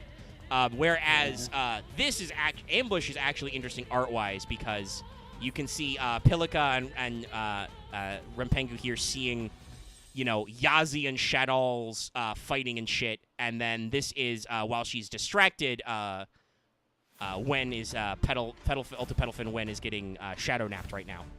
Yeah, the bad things are about to happen to this person. Yeah, unfortunately. It's she's about to get hollowed out. For some reason, I just took it as it's when Wendigo watching the moment happen, but I guess you can see the shadow arms grabbing around her, like she's got a mouth. The Shadows, the whole thing about Shadows is they hollow you out and then use your body as a puppet. So what's going on is Yazi and the Shadows are specifically because they call it it's Yazi Shadow of the Yangzing. He's fighting with the Shadows who are like doing all their puppet stuff, and this is Pilika turning to Wen and being like, "Oh shit," because she's getting gooped right now. Well, yeah, also, I just wasn't sure because it was very awkward because it's like you can see the colors of the world tree at the bottom. I do apologize. Shadows are not puppets. I forgot. They are a very specific type of doll. They are golems. Yeah, they're homunculi. Well, I mean, they have puppets. Specifically golems. They have puppet strings. Is their whole thing? Yes, but their entire name is. We'll get into it. Are the main things of like the pilots of dolls like basically like? No, we're not explaining Shadows. Yeah, I said that's why I said wait. Okay, no. I just didn't understand. Okay, well, we'll get there. I don't want to go on a 15-minute All right, Shadow we'll talk about it in 2 months. We've been doing this for almost 3 hours. It's almost midnight. Yeah. But what Ritual Beast Ambush does really quick is you target a Ritual Beast Tamer, one of your Spectral Beasts that are banished, you special summon them in defense position, and then after that you can't special summon monsters except Ritual Beast monsters. So this just gives you an extra way to loop them back out of your banish zone. Yep. And then the only other spell that they have is it's a quick play spell that lets you essentially contact fuse them at a quick speed, basically. Yeah. Presumably during your opponent's turn. I can't. No, fucking leave my head. I hate. I've closed too many tabs. Yeah. So it's know, like a good for when spell probably. Which one, Bond or? Embers. Yeah, ambush is okay because it lets you recur. Bond is awful. Yeah. Which is probably that's what Ritual Beast needs if Konami ever was to wake the fuck up. Actually, I was curious, art-wise, are they meant to be like 2D things, or are they like meant to be 3D but look like shadows? I mean, in this case, they're ominous shadows, Axe. They're like, not. They're not actually 2D. They don't Paper Mario you. Anyway, that's where the explanation ends. We have to deal with. I'm sorry because for some reason I just talked up Wikipedia, but for some reason they are incapable of data mining pendulum card artworks from Master Duel for some ungodly reason. So here's the tiny art from Link Evolution. This is Zefrawendi'S. So Zefrawendi'S is very funny. God, this art is awful. Sorry. Yeah. Rempengu, but bigger, is stupid, and Pilika's like very. Pilika looks even more like. Actually, I know what Pilika looks like in this. She didn't age up. Remember that Moa Blob thing I talked about? This is peak Moa Blob. Like, her face is so soft and tiny, which is weird because we just saw her in Ambush, which came out before this, and that had a lot more definition to her look that made her look like, around Wen's age.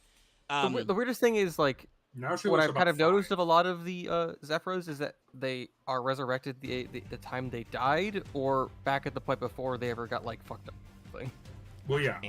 They are cleansed of the corruption. But yeah, I mean, I don't know if there was any corruption to be had with Pilika.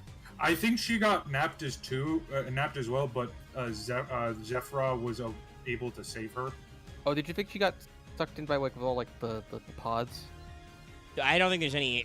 I don't know if we have any hard confirmation either way. I mean, she was right there when Wendigo became Wendigo, but we just don't know. Anyway, Pilika has her dad's old stick.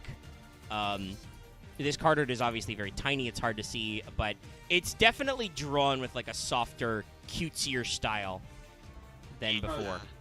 This is also one of the most unique Zephyr cards. In that I believe it is the only Zephyr card that is good in its original archetype and terrible in Zefra. Really? Yeah, because there's other cards like Zefra, Thubin, and Zefranu that are good in their original archetype, but they're also good in Zefra. This is the only card I have never seen run in Zefra, but it is run in Rituals. So I thought you said that they were hurting for one pins. Oh no! Or one scales. No, it's the worst one though. I mean, understandable. Yeah, so Zefrawendi'S is the penned one. She is a Psychic Wind, level 3. 1,000 attack, 1,500 defense. Yeah, Pilica, Descendant of Gusto's stat line. Her Pendulum effect is very simple. You can only Pendulum Ritual Beast and Zephyr monsters. Can't be negated. Monster effect. When this card is normal or Pendulum summoned, you can target a Ritual Beast or Zephyr monster in your graveyard except Zempilica. Special summon it, but destroy it during the end phase. You can only special summon Zefrawendi'S once per turn. This is great in Ritual Beasts. Yeah. We just talked about how you cycle back to your graveyard. This gives you another special summon. And, oh no, you destroy it. Doesn't matter. Well, here's the thing, though. You now have a Ritual Beast and a Ritual Beast Tamer. Yeah. You contact fuse, and then you don't need to worry about the fact that it blows up. It's banished. Yeah. Also, the fact that it resolves on Pendulum Summon is probably pretty good. I don't know if you went ham on the penned variant. You don't. You just run 2. What I've seen is people running 2 Zephyr and Pilica, and that's it. Yeah. Well, it's just your key normal. We'll have to check out Wendy then to see why they're not running her. She doesn't fit with the deck that much. Oh, I see. Okay. I mean, Zefrawendi'S is great in Zephyr, though. I will say this. I'm looking at her card effect right now. I mean, if you wanted to try the Pendulum variant to get more guys on board, I guess the main thing is you can only special once, so that limits some of your dodgy, bouncy potential. But unfortunately, Dallas is correct. For some ungodly reason, this card that is supposed to support both Ritual Beasts and Zephyrs has an effect text that reads just Zephyrs. Literally doesn't interact. Yeah. Other than, I guess, to recover Zephyr and Pilica. But here's her card art. It's Tappy Wendy. You know, she's got a Zephyr core, so she's normal now, and she's got Zephyr wings. Yeah, I believe she's the only Shadal that ever gets saved. No. Well, okay, the only one that gets saved during the card arc. Ritual Beast Return, which is their 4th spell trap. Not that I know if remember if it does anything. We might pull that card up, though.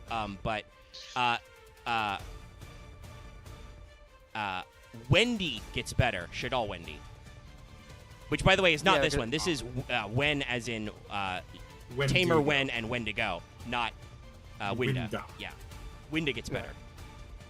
In this after case, Ritual Beast Return. I will say, she still has her Shadal body, but I think she has her mind back, at least. No, her body seems normal. I mean, she's still wearing her Shadal costume. She's got, weird lines. I have to say, Axe, I might have confused you.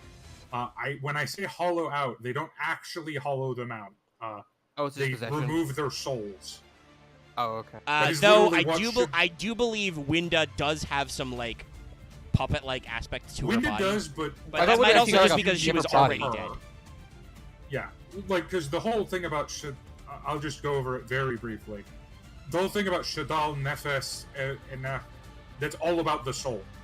It's literally the positions of the soul in the Kabbalah. So Zefrawendi'S is another level 3 Psychic Pendulum. It is a 7 scale, so that would give you a very broad scale. But like I said, its effect doesn't actually do anything for for Ritual Beast. It does for Zephyr only. Yeah. Because her Pendulum effect is the same, and the monster effect is when this card is normal Pendulum to add a face-up Zephyr monster from your extra deck to your hand, except Wendy.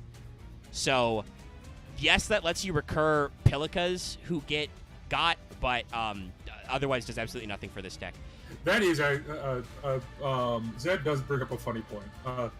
Zephyr's decision on who gets wings and who doesn't get wings is very bizarre. I mean, I think the animals get wings because they couldn't fly before, and now they have to. Well, no, because some of the human characters do, but some don't. Well, I mean, with the 2 Ritual Beasts, I would like to point out, I think the reason why their mounts get wings is because they're the ones with the actual Zephyr core. Zefraction gets a wings, but Zephyr Tubin doesn't. I guess this is a production question, but when we ever get Shadals, would you have this art and also no, I would compare it to Wen because I was thinking she stops being Shadal Wendigo. Okay. When she becomes Zefrawendi. I was thinking you compare it to Petalfin. And also, no, we're not. I'm not gonna. I would literally just show probably maybe Ulti Petalfin because that's both. Because El Shadal Wendigo does have that, but no, we're not gonna show the 9 different versions of this card with Wendigo. We're probably not gonna talk that long about Wendigo because you don't really play her a lot. Fairly well. No, she's played fairly often in pure Shadal. Yeah. It gets and I think she in the past she was played less because you didn't have a good wind target. Yeah, that's true. When they also make the double Shadal Wendy, because that's another card we'll have to talk about. That card makes Wendigo way better. That's when we bring that up. But that will be a yet another because Wendy is or Wen rather, who is usually called Wendy, is like all over the fucking place. Because as we've noticed, she's technically like 3 cards in Ritual Beast already, and also one of them is technically a Zefra, and then she's also like 2 different Shadal cards. Like, I don't even think a Winda has that many variants. But we're gonna... we have another extra deck boy. Yep. So this is Ritual Beast Ulti Gaia Pelio.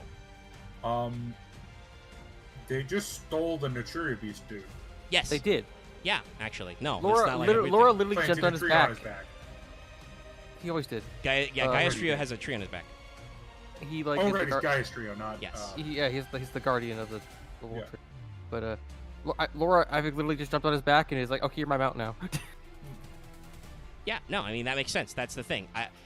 Because Lara never gets her ass beat, I don't think. So this is her like gearing up for the final confrontation. I think she gets her ass beat, but I don't think she gets like. Well, oh yeah, it's true. I do believe technically all of the factions lose, but she does not get kidnapped or killed. Well, because the Shadal's also like spoiler for the future. Everyone beats the Cleese, and that turns out to be a very bad thing. Yes, because then after Klee comes Infernoid, and everyone explodes. It gets even more bullshit laser beams. And then anime happens. And a giant angel dragon fights the demon army. Yes, we discovered an 11th Zefra orb, and so we combined all your powers again into Dragon Angel Man. Yeah, that's Zefrath. Zefrath is not only did we have our 10 Zefras team up and Voltron together, but also we found an 11th Zefra in there.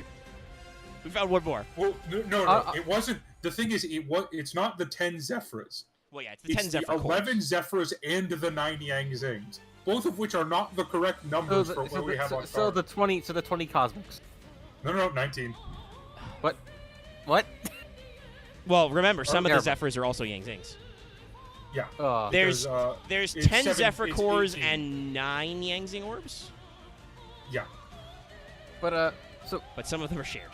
Anyway, to take up what Zed says, Laura is kind of the protagonist. Yes, it's weird because she isn't like you'd think it would be Pilica because that's Elder's daughter, but no, Laura is definitely the leader. It's probably because she's the red one. You know, and Japan is the strongest of them. I mean, yeah, she does have the better stat line. So Gaia Pelio is clearly the deck realized that while Ulti Cannon gives you a shitload of consistency, you don't have quite a big enough beat stick to win games. This is the end board. So Ritual Beast Ulti Gaia Pelio is a level 10 light psychic monster, 3200 attack, 2100 defense.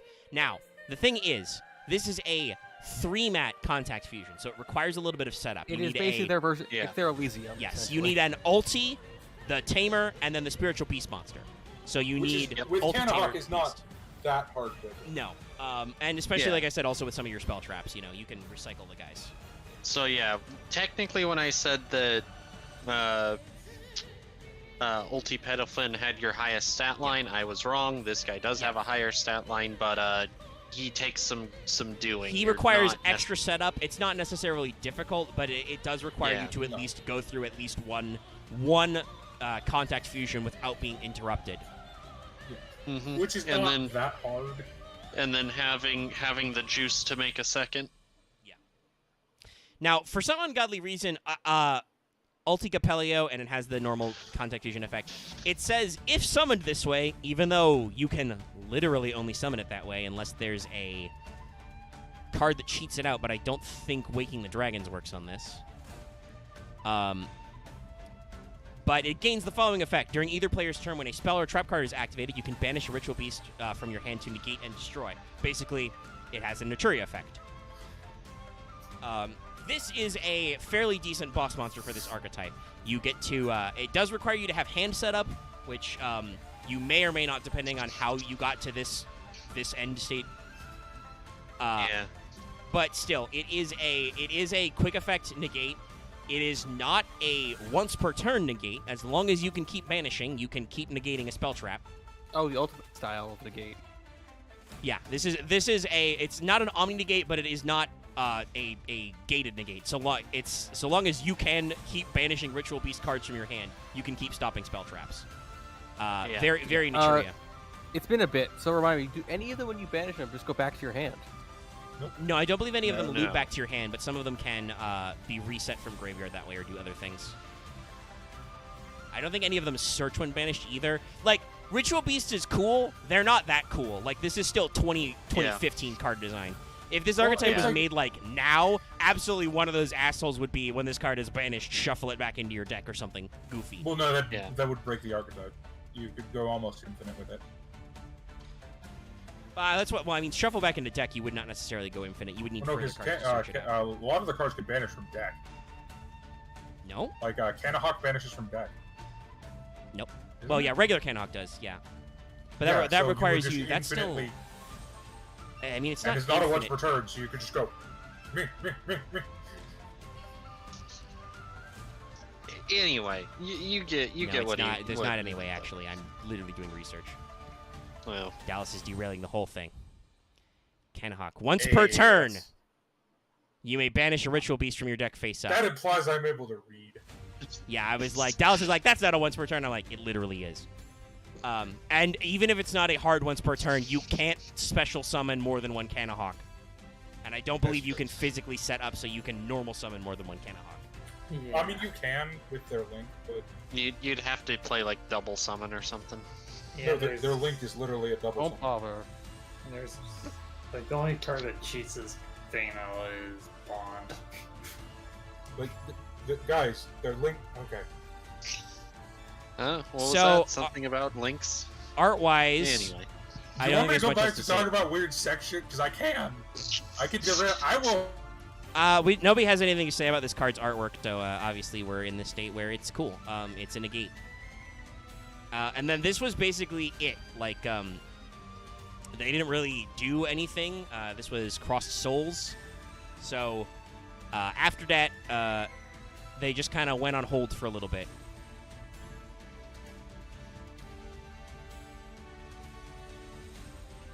But I will pull up the card art that is important.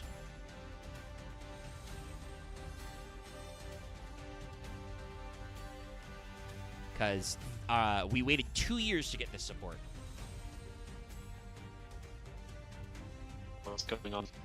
So I don't think we need to linger on Ritual Beast Return, because we've shown this card art before, but this is also not very good. This like is the start in it. Yeah, well, this is the start of their final wave of support so far, and it's important plot-wise, like we said. You can see Winda back there, apparently getting busted out of her weird people jar experience by Emilia, it looks like. That's going to be weird. Hey, I was dead for a little bit, so were you. Oh, hey, Amelia is right next to Vance as the old man. Again, it's weird. I guess it gets just about Draw's older. I mean, she looks a lot taller in this card art than normal, with much longer hair. But Elder is reunited with Daigusto Falco, and while still wearing her Shadal clothes, Wen is, Zefrawen again. Pilica's here. Pilica looks... the artist for Ritual Beast Ambush must have been wildly different. Fuck Pilica. They keep drawing Pilica so weird. Same with Wen in this. Why are they chibi? I mean, it's been 2 years, so I assume want to draw them as older, artist. I think. But they look No, different. they are super deformed, and I'm not sure why. But this also, like I said, this I assume this is a different artist because this is 2 years later. Yeah. I enjoyed the event that it's showing, but that's it. And what this does isn't really that crazy. It's banish a Ritual Beast from your hand, target Ritual Beast, it's not happy banish for your long. graveyard, special summon it. I believe this is right between the Klee and the Infernoid. No, this is after the end of all the good stuff.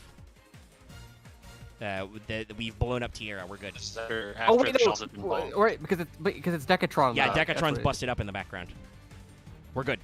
We're good, Dallas. This is the ultimate epilogue to Master Guide 5. Hey, we won for good this time. Well, unless the theory that the world chalice world is the same world is true. Yeah, well, like way later. We don't know for sure if that goes anywhere. And they also got because this was whatchamacallit, Raging Tempest. So there was another bit of support here, another card we will probably not talk about at super length because... Also, I wouldn't say they're good because about 7 people survived this war. I mean, some of them go on to the afterlife, but here's an important one. Behold, Spiritual Beast Tamer Winda. And yes, her name says Spiritual Beast. Why does she look fucking high? Yeah, that has some implications. I mean, so... I would like to point out that I think the reason why you may think she looks a little weird, because she has the Gusto cross eyes now. Like, she's got the plus signs in her eyes. She just looks stoned. Nah, I don't think so. She looks a little, like, concerned. Like, she tripped and fell in a bed of flowers. This is the legacy backboarding thing, right? Like... Well, no. Well, you can clearly see that those flowers don't actually exist. I mean, they are kind of glowy. There's a lot of not interacting with her body at all. Well, that's just because we drew them on 2 different layers, Dallas. No, I understand. Did previous versions of Winda have that plus toy in her? Yeah, she has a little bunny. I believe we talked about that before. It's also funny. The Spiritual Beast guys have little like power items, and it's also the Gusto crest. I see she's gotten her new WoW set item. Yeah. She does also have the little Ritual Beast Tamer hairpiece now. Yeah, I'm gonna say this is over-designed a little bit. I mean, it is 2 years later. The main thing is, I think the artist really wanted to be like, yes, this is definitely Winda, but also she Ritual Beast now. So we had to add some extra details. I also, like I said, the cross-eye thing. I am assuming we're trying to say something with that, and I do not know what that is. Also, her costume is a bit weird. Why does she have gloves? Because I think it's supposed to be like a modified version. I'd assume. And why does her cape? Why does her cape a modified version of her teeth? Well, that's not that uncommon for the Ritual Beast. Remember, Lara had some weird spikes. One thing. A design choice I'd like to point out that I just realized the bunny just below that part of the waistband. There's part of what looks like a cloak, but where's the rest of it?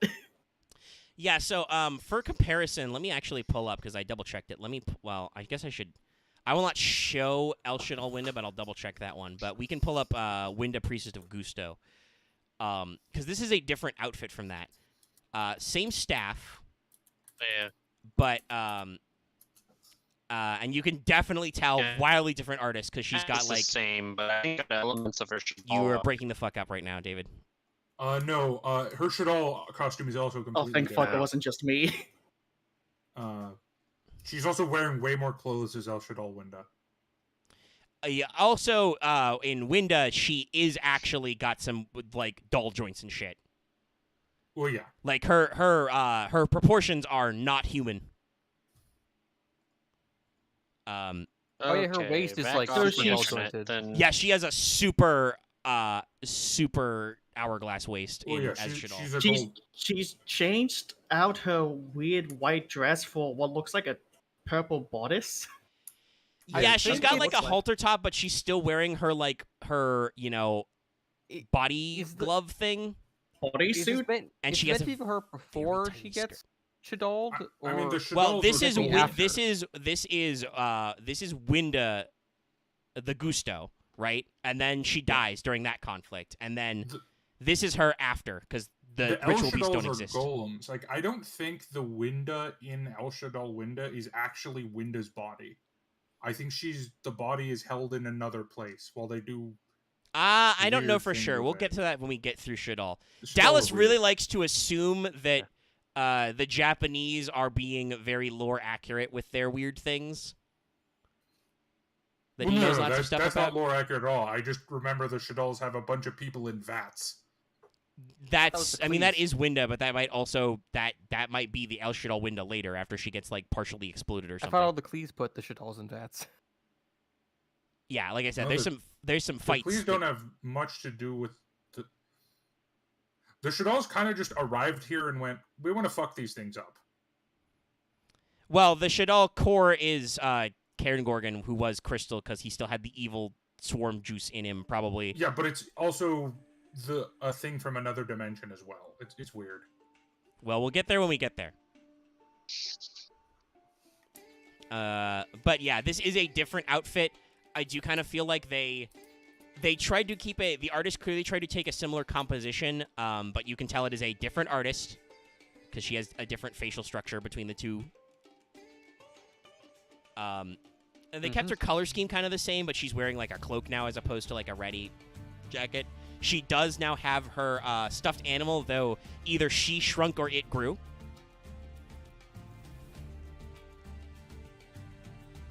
Nobody has any comments on that? Okay, cool.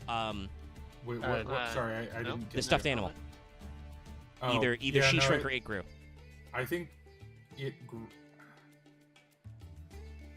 I don't know. I mean, what actually happened is the artist looked at this and then kind of drew something based on it. Yeah. Her hair color also changed. Yeah, I mean, that could just be lighting, because there's a lot of glowing plants, so that could just be a backlighting effect. She also has the weirdest fucking, like... God, that cape, like, glove... God, her outfit is bizarre. They kept her color scheme mostly the same, but yeah, they switched out a lot of her actual accessories and stuff, and it's a little weird. What is she even wearing? A cape, Dallas. No, but, like, her clothes... Like, because she's wearing, like, a brassiere over a unitard, I think? Yeah, she's wearing a halter top over, like, a sports thing. A leotard. Or a unitard, like, if we can say that word. If you look at it, it's kind of similar to what she had originally in her first art. It's just a different artist. She also has a... sandals? Well, yeah, no, that's not that weird. We don't know what her feet are like before. Like... I mean, I think the most useless thing is you can see the faint ruffle that she's technically wearing a micro mini skirt under her leotard, and I'm just like, girl, why? I think it's because if you look at the way, like, the bottom of her, like, dress shirt in her first art was, I mean, she's wearing a dress in her first art over a leotard, yes, but that's still dumb, Axe. Just because it's in her old art doesn't mean that... Oh, no, yeah. I think it is dumb. It's just, I think it's the art is literally doing, like... Yes, okay, to explain that, Axe, I am not an idiot. I understand that's what the artist is going for. It's just stupid. Why did they give her such a tiny skirt? No idea. It's dubbed both. Both things could be bad. I mean, I know. No, get out of here, Dallas. Leave. Gusto Winda's fine. That's totally a fashion style. She's wearing like a dress, and then she's got a thing under it. That's true. It's definitely less bad in there. Also, there's no bad about her weird thigh leg thing. I mean, like, why is it now just a solid purple band? Oh, well, I mean, probably because she lost the original one because her legs got really fucked up. She also lost the ring. Well, she's wearing gloves and appears to have had her fingers fused together. No, there's lines. No, I know, but I just don't... The gloves are the thing that throws me off the most. I mean, several of the other Ritual Beast Tamers have gloves. This is a weird case where clearly the artist is trying to take something old and blend it with something new, but it's been not just 2 years since the last Ritual Beast. It's been...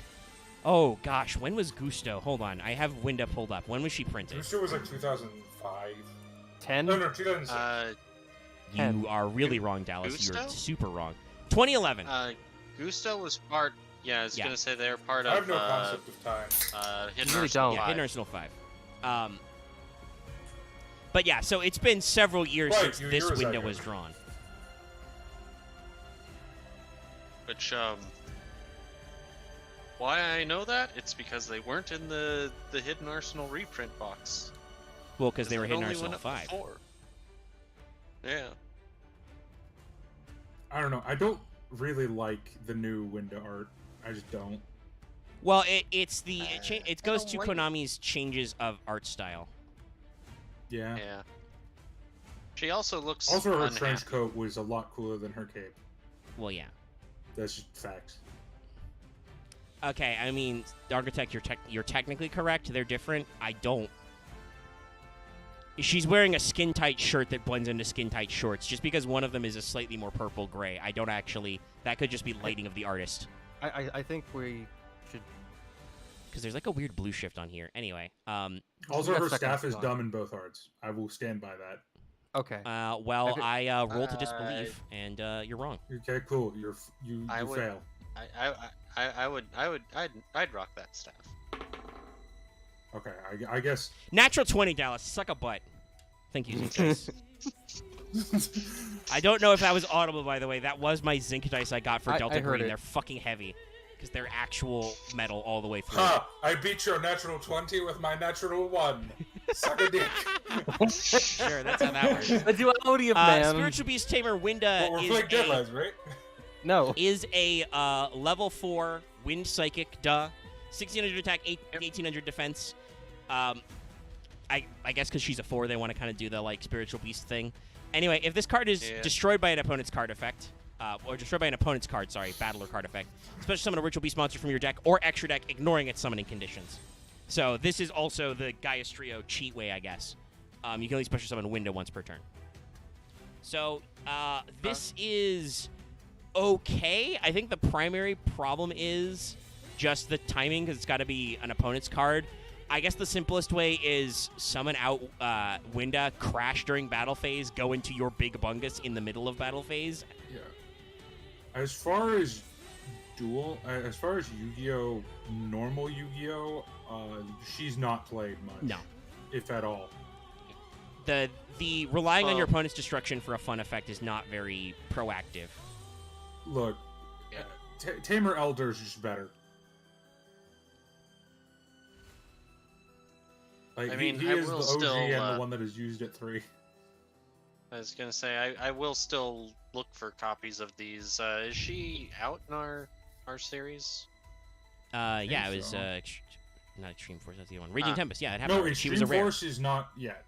No, we're not to Extreme Force yet. That's the Ulti Kimuna Falcos. But no, she was in Winda here was in Raging Tempest as a rare.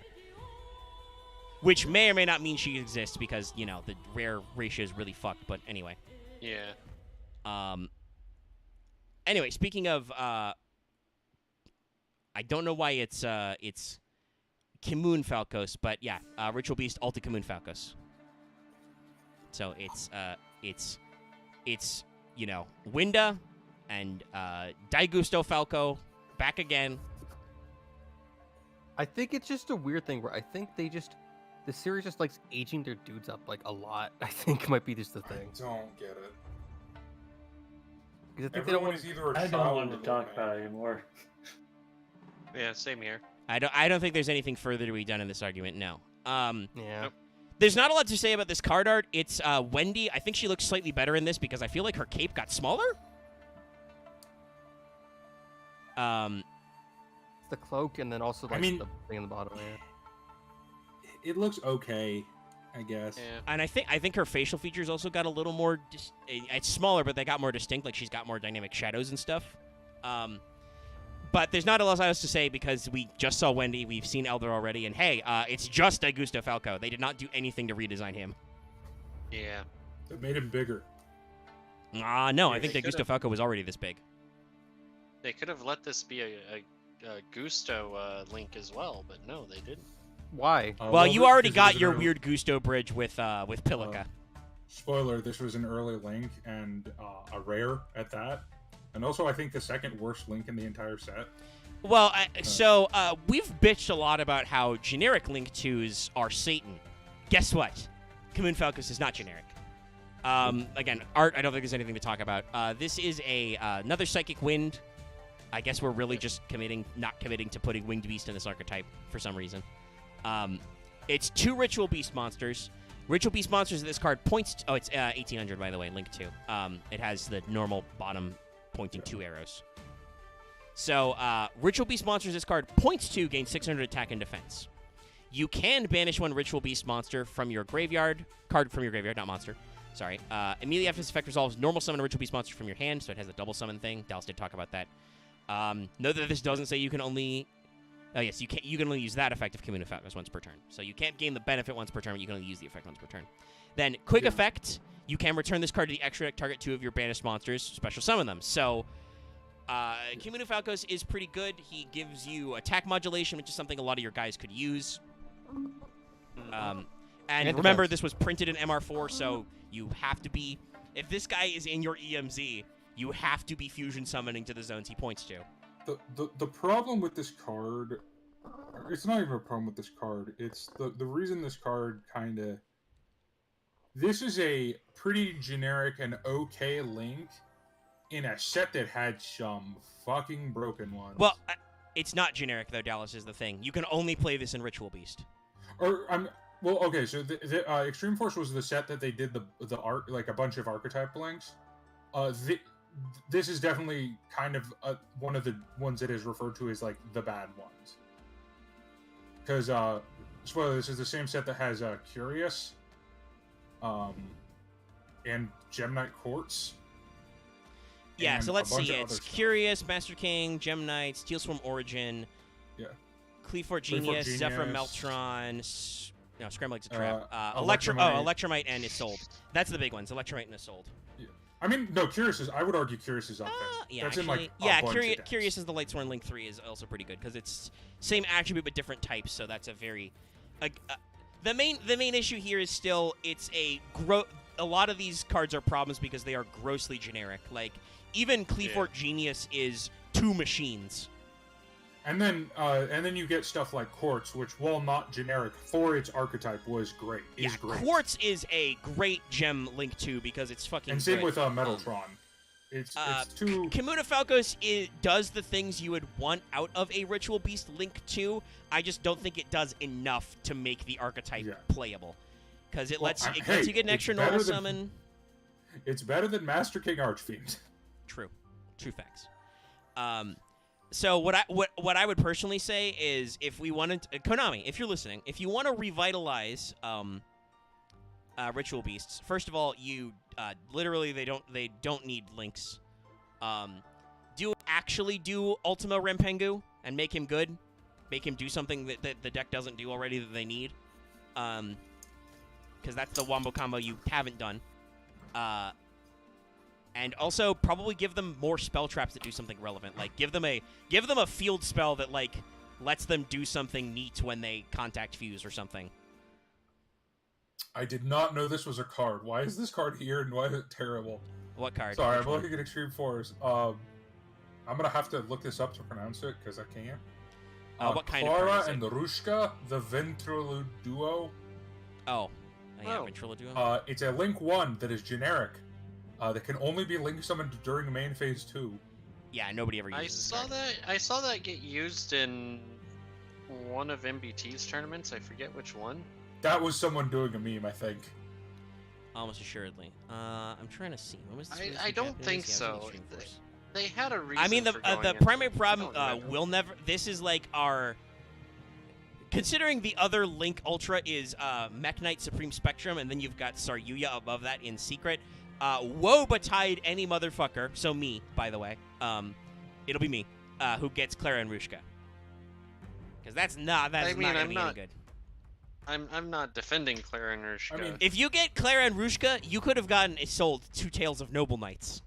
That's another ultra rare Link. Isolde, spoiler for our tournament, I guess. Isolde will probably get banned. I mean, we'll see. Listen, if I have a rule, if you want to ban any card for real game PTSD, I will powerbomb you through the table first. It's not real game PTSD. I just know it can go into so many generic things. The thing is, it has to go into those generic things first, which is why I'm glad that's a rule. And we will see. True. Like, I know you can do a lot of weird searchy stuff, but we have banned Snatch Steal. Isolde does take Warriors. I don't know if anybody's even tried to do, like, a good Warrior build lately. I know they exist. I did, like, 2 weeks ago. I tried to build Noble Knights, but it's like... I mean, yeah, but other than Rhoda, you don't play Warrior good stuff in Hero, really. Yeah, but you play Isolde because Isolde searches, gets out Shadow Mist, and then triggers the effect. So that's a free Dark Law. Well, Dark Law has been played. What 4 equip spells are you running in that hero deck? My format would be... Dallas just constantly reminds me my format would be so much easier if he just wasn't in it. If he just didn't have these little ideas. I bet my win rate would be better. I don't think that. No, Robin should not be the format. Something like that. Bullshit.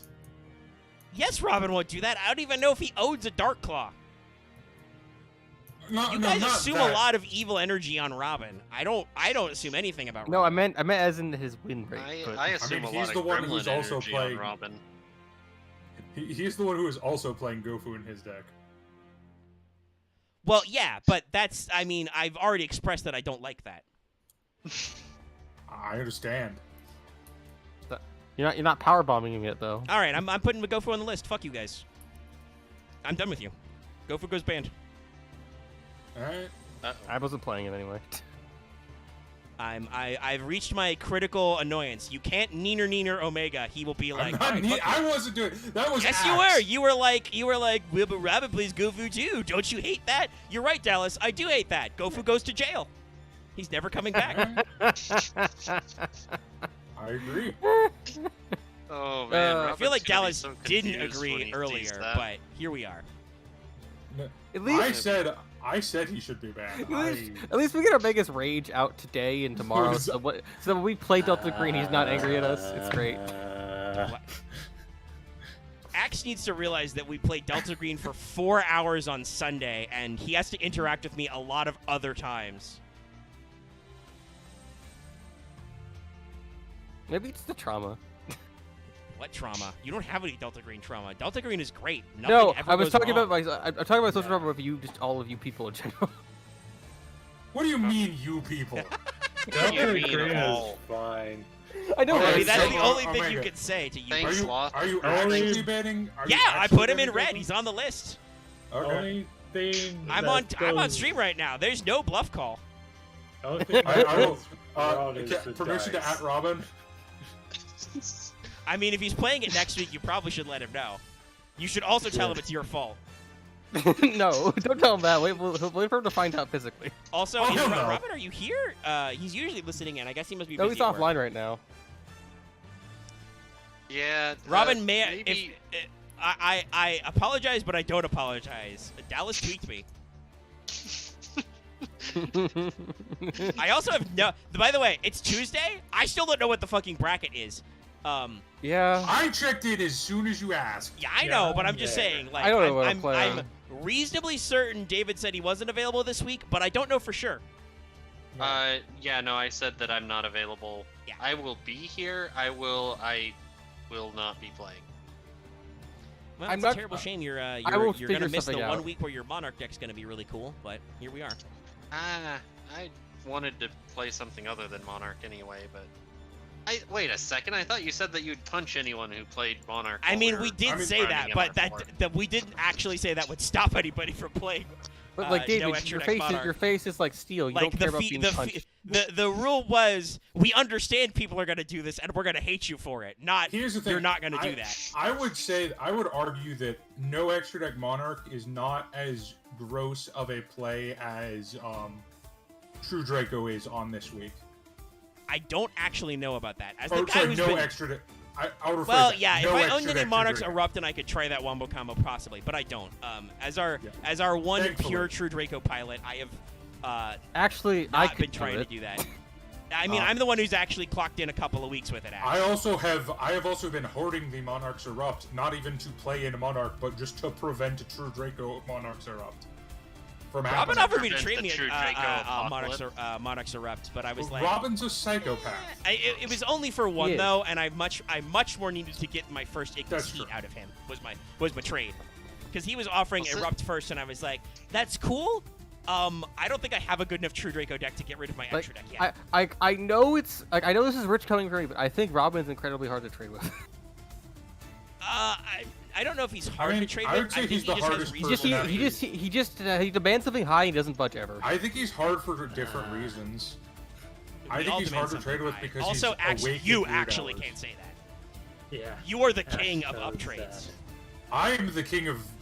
I would argue I'm the king of shit trades. Yeah, Dallas is a lunatic. Dallas is like, I don't want this card. Dallas, this is a secret rare that's printed one. I don't give a shit. Give me that card. Fuck it, whatever. Give me that rare. Dallas is just one that can't figure out turns trades. It's like uptrade, downtrade, side trades. What the hell is this? Like for me, it's like I guess when it comes to trades, I'm kind of rarity blind. It's just I only care about the value of what other people give a fuck about them. I don't know about that, Axe. I just need specific cards. We're both rarity blind. You're rarity blind in a way that makes you come off as being an ass. Yeah, I'm rarity blind as in a way that comes off as being stupid. You have extreme myopia. I need to step away, okay, well we're done, by the way. So we'll argue about prod really quick while I figure out I'll figure out the bracket later. Yeah, I will see you all later / tomorrow. But what I was gonna say was, Axe, I feel like you're a little myopic when it comes to trades, because on the one hand, you will be like, yo, does anybody have a quick launch? I need that, even though that's a secret rare that's not guaranteed. I know, it's just like I don't think no one's gonna play rockets. But I'm I mean, you can still play. It's an engine. Yeah, quick launch is generic. I ask if anyone has it because I just need to. Well, yeah, I know, but like it's the kind of thing, and then you'll go myopic the other way. You will ignore the fact that I have been talking about my red eyes pulls for several hours, completely whiff the conversation. At the time, I didn't. Hey, I didn't Omega, you want these up. red eyes ultras, and I'm like, no, actually, I don't need those. I'm good. I'll be real. At the time, I didn't know because I wasn't catching up reading because I was. At the time, I went to go shower for like a shower and like a few weeks. At the time, I was just away, so I wasn't keeping track of what was going on. You can scroll the fuck up.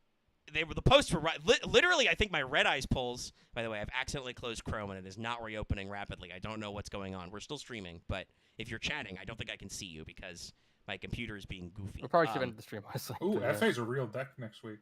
Yeah, they still have our FAs, but in Extreme Force, I should say. But what I was going to say was just that I thought I was trying to do the thing of I'll trade you ultras that are hard to get because they only have they're printed. And it's like maybe they're not hard to get though.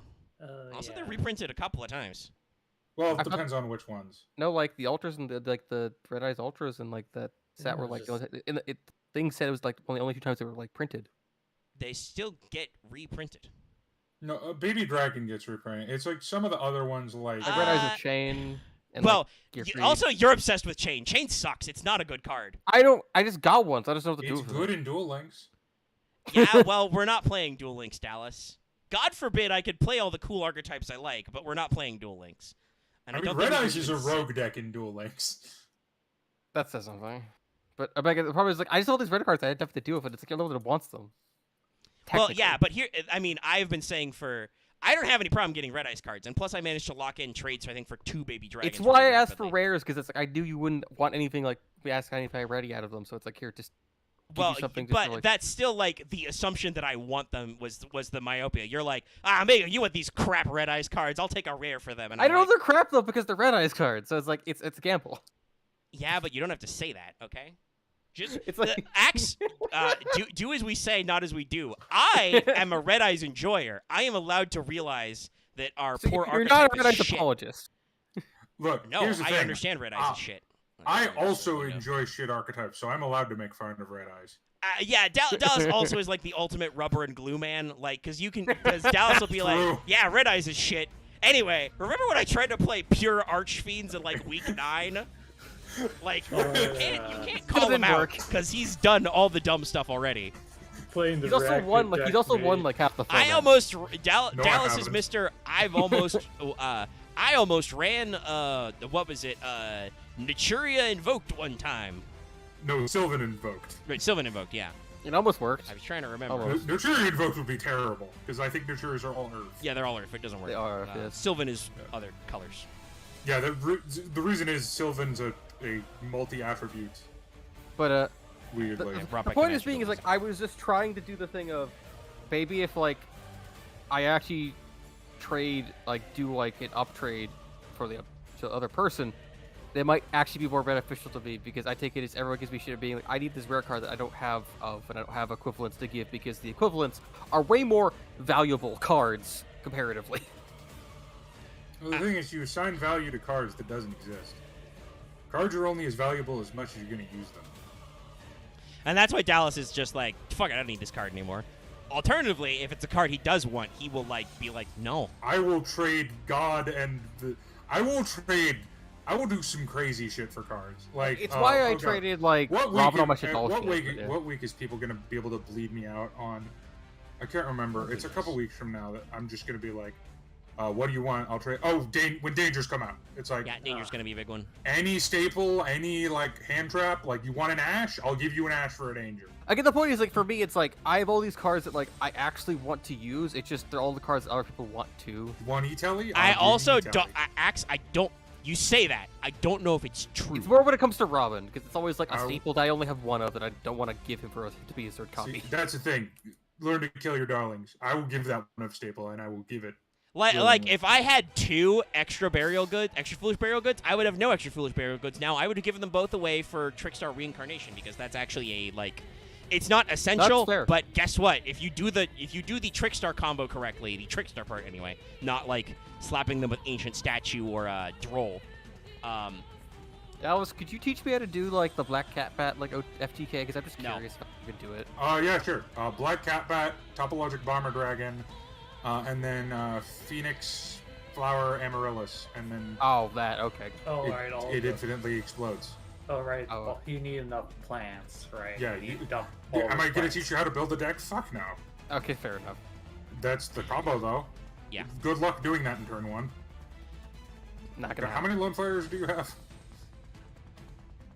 I think he probably has 3 at this point. Yeah. Oh. It was printed a couple of times. Sorry, I'm just steering. I might have multiple Amaryllis actually too. I'm staring in slight sag at the ratio of wins. Like if Loth is here. What is my? You're number 3. You have 63 wins over 53 53 losses. Oh wow, my win ratio got a lot better. At you're some point in 5Ds, I was literally 50-50. Yes, you used to be a suck boy, but then at some point you finally got to like eras of decks you were good at piloting and got other shit. I believe it was the 5Ds Monarch era specifically. Yeah. Yeah, and then you started won, like Monarch 4 times. You are our streakiest winner. I would say I would probably win more if not for Robin. The only time he plays is when he's playing the decks that never lose most of the time. Oh, but and also you don't need to say I would win more. You are still the most winningest in the format by a long shot. No, Dallas has to but win. You bring up Robin to rate to mock me. I'm just gonna say this: you should not put me against you first round this week. What, me? Yeah. Fair enough. You also know what I will give you PTSD. We've playtested decks. That would probably not be a great. Specifically with. Oh no, I'm not playing that deck. But a comment you made today meant like, okay, don't put me against you first round because I will do that. It might be better if I don't know of it, but it might be better for me to sit out this. I mean, I'm pretty sure if you sit out, there's no format this week. Yeah. Because there's no David. I don't even know what is. Robin should be here this week, maybe. Yeah, we'll just you're just passing the buck to. I just know what the fuck I'm playing. Just play a deck. Make one and play it. Play whatever deck you want to play. And I know that actually works for MR4. The sphere was like, I don't have Axe, you must have a different deck besides fucking. Let's see, Gyrgia. Let's see, Gyrgia. Yeah, I don't care. Like Klee. I mean, Klee probably works. I already have a deck. I don't think so. It needs Genius, honestly, this now. No, it doesn't. You don't summon multiples.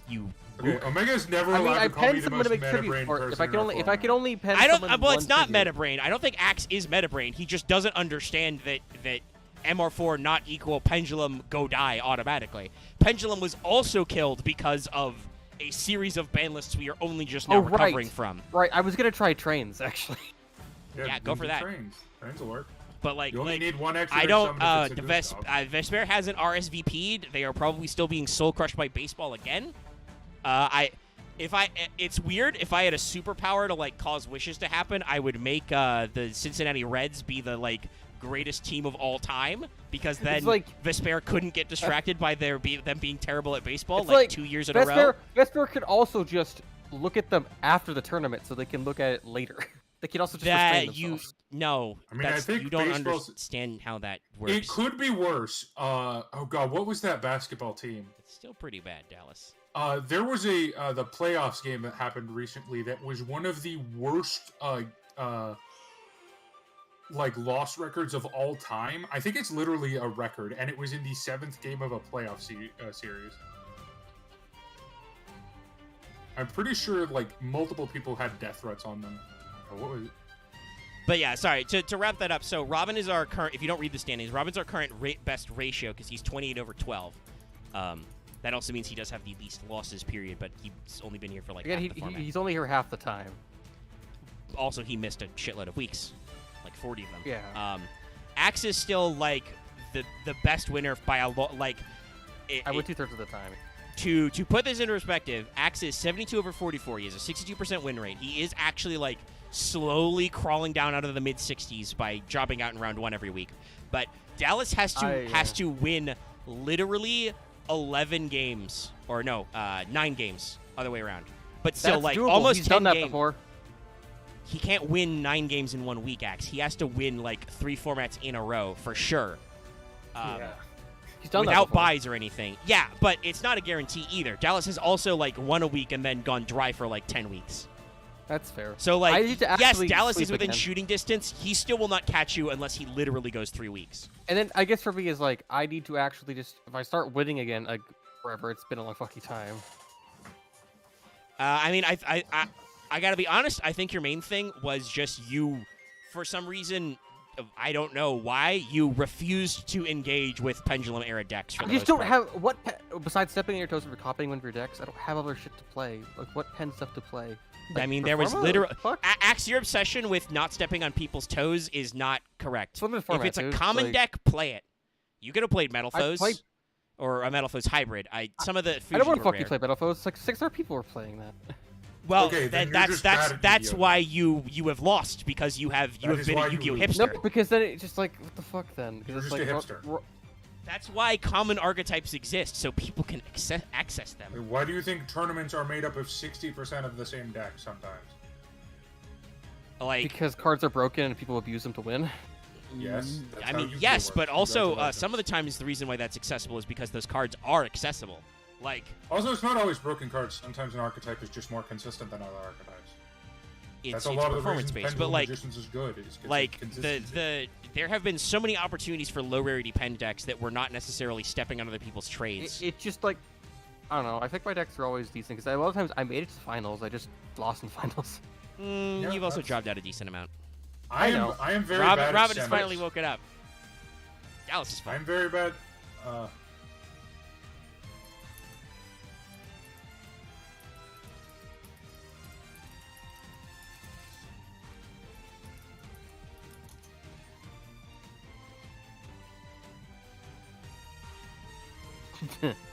But it's like it's just I feel like it's a mistake when 5 people out of a 6-man format were playing Metal Foes. No, you're I wrong. mean, I do kind of agree with Robin that it's a bit shady to ban a card because I've tweaked you on stream. But I mean, but you did so by being like, well, we're gonna run it. I'm like, nah. But has Dallas I ever mean- actually owned up to his mocking? the fun part is I'm not even running it this week. See, even Robin's That's the funny rationalizing part. it by now. But Yeah, no, I'm like, not even running it. But again, this it's like week. I don't know what pen decks I would have won with besides because you guys are better doing it anyway. Okay. I don't think. I mean, just I don't know playing about them, that. Me Like, copying you guys would have won me. I want to anything. put this out there. Better decks don't mean shit. I am number 2 in this format. I have 49 wins, under 58 losses. Yes, by the way, I have the 3rd most wins in this format. You just I also have the good most decks. losses. I just am constantly destroyed because building good decks doesn't matter. Gonna be honest. I will point out. It's not I drawing well. I also won a tournament in the full power pendulum era with UA. But like, Yeah. honestly, like building that good was decks, kinda Loth, like if Loth's here. I was gonna say this earlier. If Loth hadn't been clowning around for I think like the first half of our record, he would probably be beating me. I mean, I yeah, think if you- he was only really clowning around in GX because if we're gonna be honest. Okay, it was hard that's to fair. not play Everybody Clown was Shoes clowning decks in Duel Duel Monsters. It was It's like- a Wild West. I have a problem where I give a fuck about people too much. Where it's like I believe in Loft too much, I guess, because I feel like great backhanded compliment. My problem is I believe in you too much. no, but I mean as the point where it's like I have standards of you guys. Well, Loth Why do hasn't you have earned any standards standards. as me? I have a question about Else that. I don't. good. That's what I mean though. Like Loth has good deck builds. He was not taking the game seriously for like a lot of it, which to be fair is okay. I still don't think he does. Is the thing. I will argue I'm the best deck builder in our format. I mean, I will say I think you're pretty good at deck building. I don't know if you. My biggest problem is I have ADD, and at the middle of the night I'll just go, I have an idea. At the middle of night tonight, probably sometime tonight. Like I will say this, Dallas. I personally, and I think we've seen it with some of the results. I personally think Robin and Vesper's style of side decking with 3 ofs is a little more consistent than some of the choices you make. So I think it's an argument to be had there. You're definitely one of our. I just think putting 3 ofs is like it limits your side deck. The problem is that also goes into how I deck build. That also goes into how I deck build because I often deck build with staples at 2 of. Because I prefer having a versatility of options, especially Master Duel has beat this even further into me. I prefer having a versatility of options than having a consistency of one option. Because generally, a card that is good against one deck, Ash Blossom or Maxi, will just completely be useless against another deck. Yeah. Like, Maxi a True Draco player, and they'll just laugh at you. It's like, oh, right, yeah, I was about to say, what is Maxi against? You can't play Flunder in, well, you can, I think you can play some Flunder. Or Monarch, or even, heck, even my Cyber Dragon deck. Okay, cool, you get 1 Maxi summon. I summon a Dudu as 5,000 attack and can't be targeted. You got 1 draw. Good for you. You replaced your Maxi. You got +0. Well, I mean, you got the dead card in your hand, but like I personally think my record is the most disappointing, despite the fact that I think I have good decks. I have sick decks that win that people are scared of. Sometimes. I've questioned. Definitely more. You've been a lot better lately. I put my serious pants on sometime during 5Ds, I would say. Well, yeah, probably during 5Ds, but I actually won some, so I kind of relaxed in Zexal because we were kind of like all over the place, and then I got was weird. Clowned on for a long time, and then I was like, okay, Arc V, I'm gonna try harder. Zexal felt like a fever dream at points. I was running decks back more, and I got decent amount of wins. It's just I have gotten, despite having what are allegedly good decks that everybody is concerned about, I have not performed very well. Like, I literally have 2 more losses than Have I ever been hyper concerned about the deck you've been playing? I can't remember. I think the only deck you had that like terrified me was Cosmo. Yeah, Cosmo was terrifying. But that's because Cosmo is very good. But then again, I mean, I guess the main well, and I've gotten pissed off about this before. The main thing is with me is just unlike, well, not entirely unlike. Robin's got some archetype cards banned for no reason, but that's usually because he stomps very cleanly in 3-0, and he's also already good at the game. Yeah. I have definitely feel like I have gotten cards in my archetype deck hit like right the fuck away, and then I don't know if it's just you, Omega. Well, I'm just saying I have directly responsible. I'm not saying I'm the only one. I have directly had cards immediately hit out of my deck, and then they don't come back for a while. Whereas other players have won the tournament and were just like, meh, we're not going to do anything about their deck. At least you win when you get your cards banned out if you're Archetype Omega. I mean, the amount of times I get to finals and then lose and then get my main card banned is impressive. Hey, well, actually, just try everyone who lost in semifinals and got cards banned out of their decks. That's I mean, it depends on the card. Well, yeah, there's some cards I'm not going to complain about people banning. Yeah, I did not get very far with True Draco. We still hit Skill Drain, but nobody complained because Skill Drain 3 is nuts. But we've been going for almost 4 hours. I need to go get some water and some stuff because I'm like kind of like. Actually, I will fight you. Blurpening. But we should end this. I have enjoyed kind of the behind the scenes. I was just like talking with you guys about the win rates and stuff. And for the question, Firewall, everything is post-errata, so you can play 3 Firewall. It doesn't fucking matter. Oh, but like, where can we even get 3 Firewall? Yes. Well, in 2020, he'll be reprinted. Oh, okay. So if people want to give you their Firewalls, I don't think they will, but... Okay, I want to test 2 decks out. Also, I mean, I gotta be honest, unless you're running a really, really pure archetype deck, you shouldn't actually be running 3 of a lot of cards in your extra deck because that's not how toolboxing works. No, I just want to own a Firewall to actually even play the deck. Well, then have a good trade, and if you're like, I don't have good trades, I'm like, You're not going to get any sympathy out of me because I feel like I never have good. I didn't get any secrets, so. Yeah. Well, fucking join the club. I didn't even get Squib Draw because like literally all the other rocket cards except that one secret we're printing, it's only a structure, which means I can't get it unless it's in the card bank. Well, you can super card bank, you know? For 3 cards that are 1 at 2. Yeah, so... Yep, this is a standard can.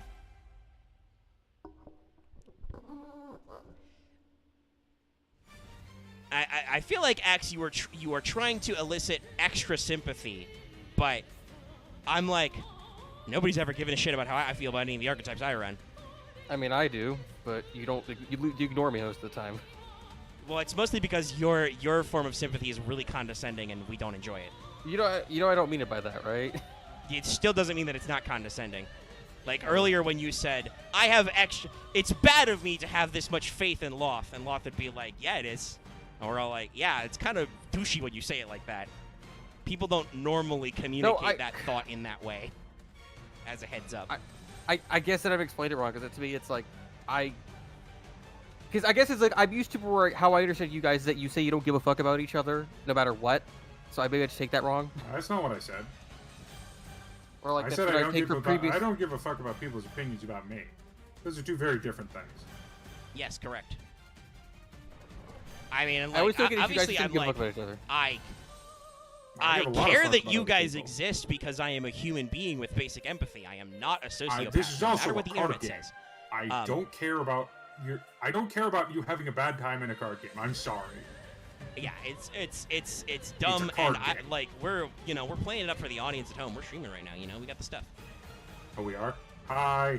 Yeah, I haven't done the actual. I haven't said anything Oh, about liking. I thought you just ended the stream anyway. I thought you did the stream like an hour ago. No, you guys weren't paying attention. No, I never ended the stream. I never did an outro. I know you guys constantly interrupt me when I do the outro, but I haven't done the outro. And I was thinking because we're doing test games, I would wrap up, but I was talking back and forth with the audience. They had some funny stuff to talk about with the guys, and I answered the firewall question earlier. Several people also talked about the sports thing, but I don't think it's relevant. Oh, is this the bad version of the deck? I'm playing the wrong deck. Well, at least do actually. Okay. Sorry, I needed to make sure because I'm playing the legal version. You're having fun, but we have been going for 4 hours. It is 1:30 a.m. and I need to take a break, so I'm gonna be right back. Make to these guys in the VC. I will see you guys later. Let me actually pull up the studio because I'm in a lot of places. I'll stop the Master Duel music so we can stop doing that. But let's see, where did we leave off? Sorry about that. 391 subs. So yeah, if you want to see us do, mostly see me because I'm the only one who can guarantee I will be there 100% of the time because I mean I've always been there for every show. Yeah, but I don't know if you're gonna fully exist. Well, yes, we did really ban Gofu, Robin. It did happen. Yeah. It was on stream. Like I said, Dallas, Dallas was talking shit. He was like, "Oh, the Gofu. Robin's gonna run Gofu too in a non-Blackwing deck," and I'm like. Also, do remember, Galaxy Tomahawk is banned. Well, it's banned in real life. No, we didn't we house ban that? No, we did not ban it. As soon as we got to the Link era. No. Oh, Jesus Christ. No. I mean, I don't. So Tomahawk is banned in Constructed for a good reason, because it's a semi-consistent. I thought we were gonna Magical Scientist that one. That was my. No, but because I don't think it's the same as Magical Scientist. Like, I do. Literally haven't seen anybody try and do Tomahawk because you need 8s. I don't. Now maybe it's a 7s. It's 7s. Oh yeah, that even worse. I'm not gonna jam Galaxy Tomahawk in my Red Eyes so I can lose extra deck space for links I can't use. I'm probably not gonna jam Tomahawk so I can run links that don't exist in my Harpy deck either. Yeah. If one of you has a 7 deck that's consistent enough and has room for links as they exist right now, I dare you. I don't think it's gonna be a problem this week, but. And that's why I don't think we've e-banned it, because I suspect it may eventually be a problem when somebody gets the good link gas.